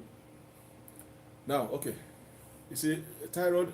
There's a complication in thyroid in terms of even me to explain it. So I sometimes find it very difficult because thyroid is one among many autoimmune disease. Okay, that is very complicated because they have different offshoots. Now, when we talk about Hashimoto disease, thyroiditis is another name. We have the Graves' disease, we have the Hashimoto, we have the overreactive, underreactive thyroid. Okay. Now, Hashimoto thyroiditis is one of the most common cause of what? Hypothyroidism. Okay. Now, listen. Graves' disease. Let me differentiate it. Graves' disease is the most common cause of what? Hyperthyroidism. Graves' disease causes you to have hypothyroidism, which is overreactive thyroid, too much hormone. Hyper. While Hashimoto causes you to have hypo, underreactive thyroid. One causes you to have too much hormone, the other one causes you to have below the normal hormone. So when you have Hashimoto thyroidism, okay, overreactive thyroid, it causes you to have what? Hypothyroidism or underreactive thyroid. And it's the most common cause of a lot of thyroid issues in the United States. All right? Now, while Graves' disease leads you to have hyperthyroidism or overreactive thyroid. So when you see about Hashimoto, we are talking about low thyroid disease. It means it's producing less hormones. It is not producing the normal hormone, it's less below the normal hormones. So you have Hashimoto disease or Hashimoto thyroiditis, or you go for the Graves' disease, which causes you to have overreactive thyroid. So you're going to balance the two. They don't cause the same thing. One causes higher, one causes lower. Okay?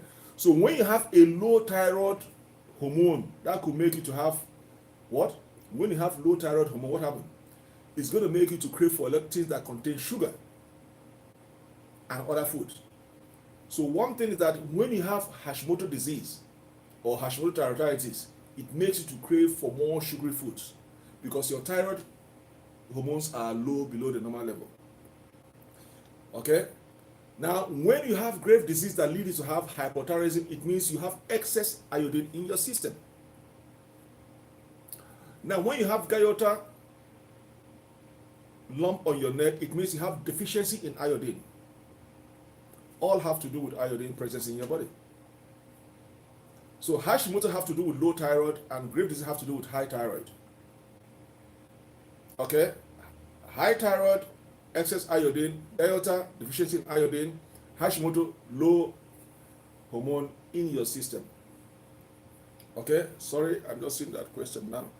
So when you have low hormone or low thyroid hormones in your system, your system craves for more sugary item. You want to eat food that contains a lot of sugar. Okay, these are several reports of people with Hashimoto thyroiditis. So they like sweetened beverages, things that contain sugar because they have low hormone system, thyroid hormones in the system. So that's what we call them Hashimoto thyroiditis, and it's prevalent in the United States. Sorry, I didn't see this thing. Normally, it's my question. So please, those on Facebook that send me questions, I'm just seeing them now. That is why I'm answering them, because on my screen it's supposed to show. I think I have to update my system here.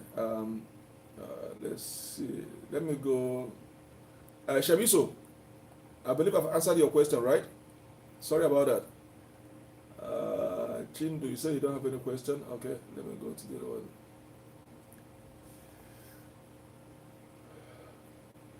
So let's look at prevention and management. This is where I'm going to stop.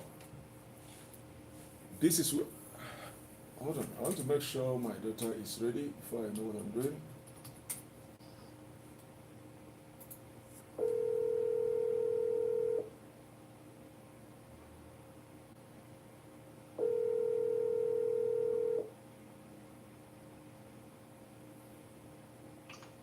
Hello?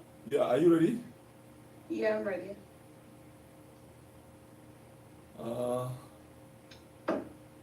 Okay. All right. Okay. I'll let you know. Okay. I'll let you know. Yeah. Okay, see you soon. All right. So let's look at prevention. Let's look at prevention.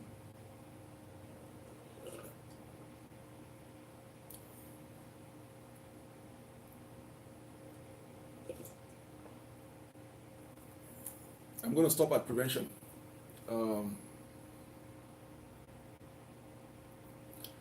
Let's look at prevention.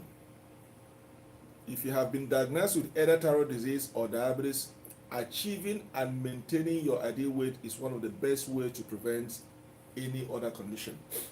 Remember what I told you guys about thyroid disease linking you to diabetes? Yes, if you have thyroid disease, there's a possibility for you to get type 2 diabetes, especially if you are obese. Especially if you are obese. So, in preventing this condition is maintaining a healthy weight. Exercise, eat healthy, burn those fats. Don't be lazy sitting in the couch. Develop the habit of being active. Okay? Exercise is very important. All right? Exercise is very important to reduce those weight. You must reduce those weight. So if you have insulin resistance, make it to be insulin sensitive. Okay? In which your body doesn't respond to insulin, make it to be what? Sensitive. When you exercise, especially when you exercise, you can make your body to be insulin sensitive, so that they have access to those excess glucose level floating in your bloodstreams. It's very important. Very, very important for you to be insulin sensitive. Exercise is the key. Exercise is the key. All right, insulin sensitivity is nice. So how do you prevent it and manage it? Is maintaining an ideal weight. Your body mass index should be at normal. Your body mass index should be at normal. All right. So, and then if you have insulin resistance in which your body doesn't respond to insulin, issue because of the thyroid disease, what do you have to do? Okay. You have to manage your medications, your diet, and exercise. Okay? So there are linkage. What you eat matters. How fit you are matters. Are you active, or you just eat and sit in the couch? Okay? So by managing hypothyroidism with medications, diet, and exercise, you may also to reduce the risk of what? Type 2 diabetics. It was a hell when I went through my own. It was a hell. Okay, it was hell.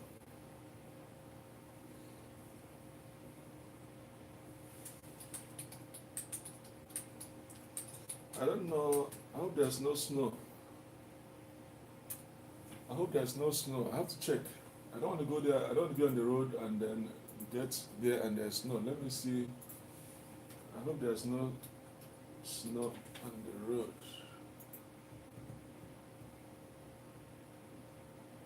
No, it's okay. Today it's okay. There's no snow. I'm going to be. We're driving. We're driving 5 hours to Ohio. We're heading to Ohio. 5 hours drive to Ohio.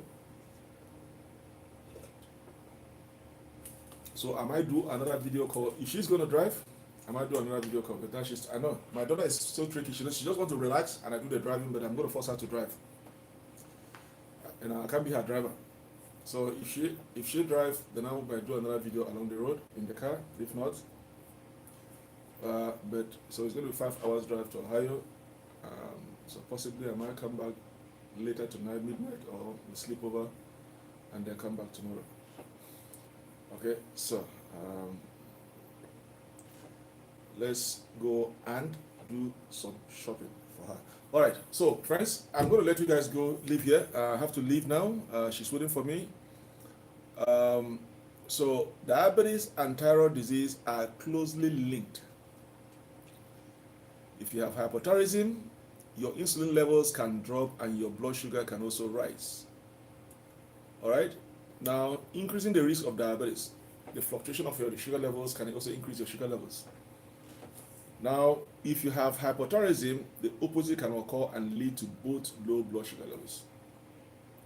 I have one of my colleague at work now. He's going to be amputated now. He's going to lose one of his leg. These are diabetes complications. I've talked to him. We've been talking. I've given him my advice what to do. So yesterday we got the news he's going to lose one of the leg due to diabetes complications. Too much junk food.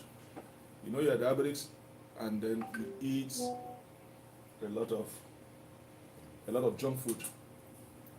So he's going to be amputated. You're going to lose one of the leg to save his life. So make sure you control your sugar level at all times. Watch what you eat. Exercise is the key. Take your medications and listen to your doctors. Now,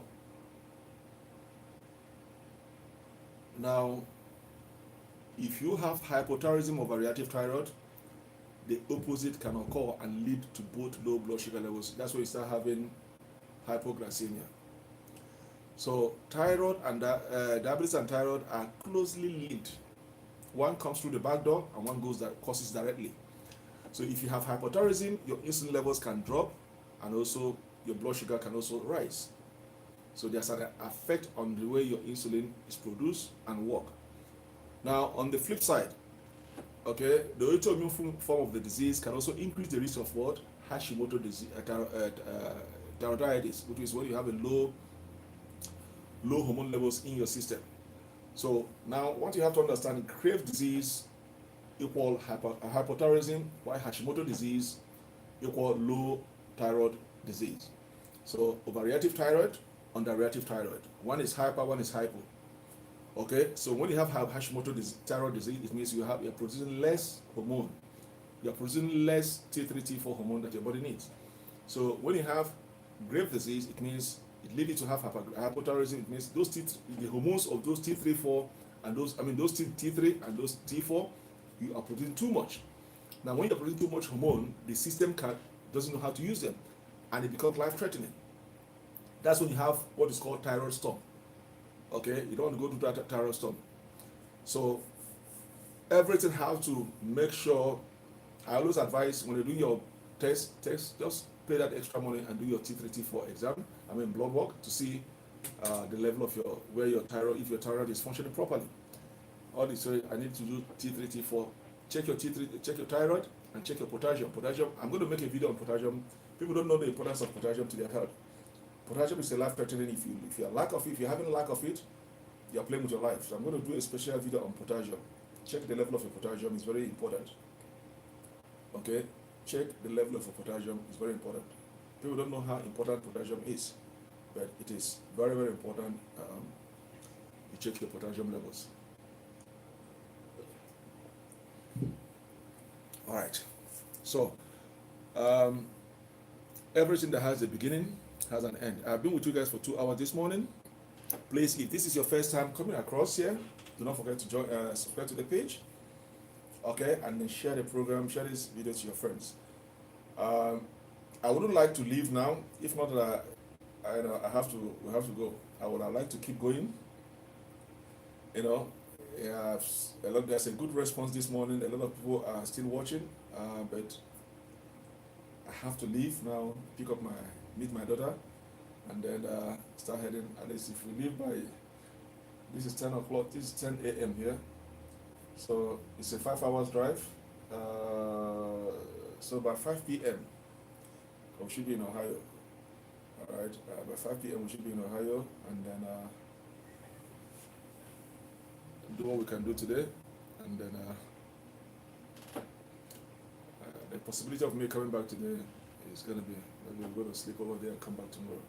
But whatever the case, I'm going to do a video along the road. Okay, and then I know there are some questions that are going to come in.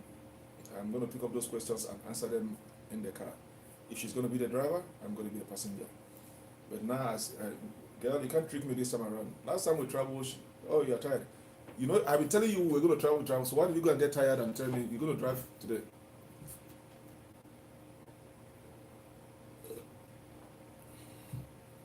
Okay, so, friends, it's nice being with you for 2 hours plus. I really appreciate it. I promise I'm going to meet you guys again sometime this afternoon from the car. I'm going to do another video on the car, and then we see how it is. So, friends,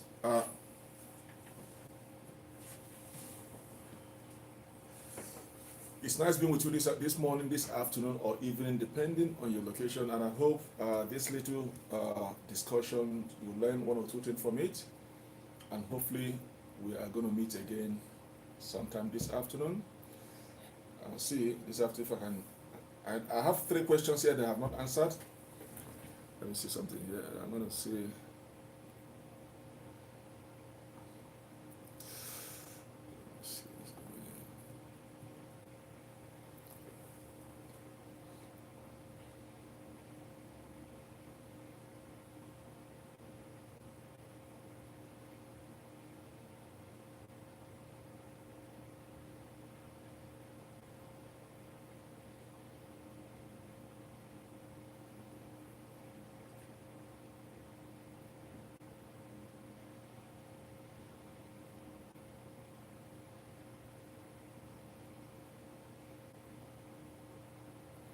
All right, I'm going to ask 1, 2, 3, 4. Okay, I will answer those questions along the road. Friends, those are watching me on YouTube, on both Facebook pages, and on TikTok. Thank you guys this morning for joining me. All right, despite that I started late, thank you guys for being with me today, and hopefully I'm going to see you guys this afternoon. I promise I'm going to see if I can do another this thing along the road. So if you have diabetics or not yet a diabetics, make sure you stick to your treatment plans. If you're diabetics, follow your doctor's instructions, take your medication, exercise. I always say you don't need to be on medication to treat your diabetics. There are millions of people who have never taken a medication, but they are controlling their diabetes. You can live a normal life. It's when you're less concerned that you're inviting complications to yourself. As I said, diabetes is not the issue, it's the complication that you're going to be worried about. So what is going to disturb you or what is going to kill you is the complications and not the diabetes. There are several complications that arises for untreated diabetic sugar levels. That is what you have to be worried about. So the thyroid one, not everybody will have a thyroid issue, okay? But if you're diabetic, yes, there's a possibility of you developing a grave disease that can lead you to have hypothyroidism. But if you're already a thyroid patient and you're not yet a diabetic, please follow your doctor's instructions, reduce your weight, have a healthy weight, eat healthy, exercise, drink your medications, go through all the series of tests, don't miss anyone. Go through all the series of tests you're going to be recommended in terms of seeing a specialist.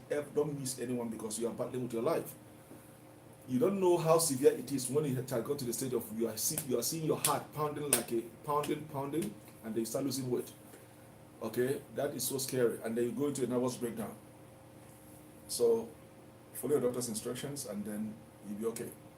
I believe you'll be okay. If I can do it, then you guys can do it. So it's all about having the zeal and the confidence and determination that you're going to do it. All right. So friends, I'm going to leave you guys. Those that are watching me on TikTok, thank you guys. I'm going to leave you guys. I feel so bad to leave you. I see some people still watching, but it's 2 hours plus now. I've been with you guys here, and I have to do other things. Hopefully, I'm going to see you guys some other time. All right. Bye bye. I love you guys. Bye.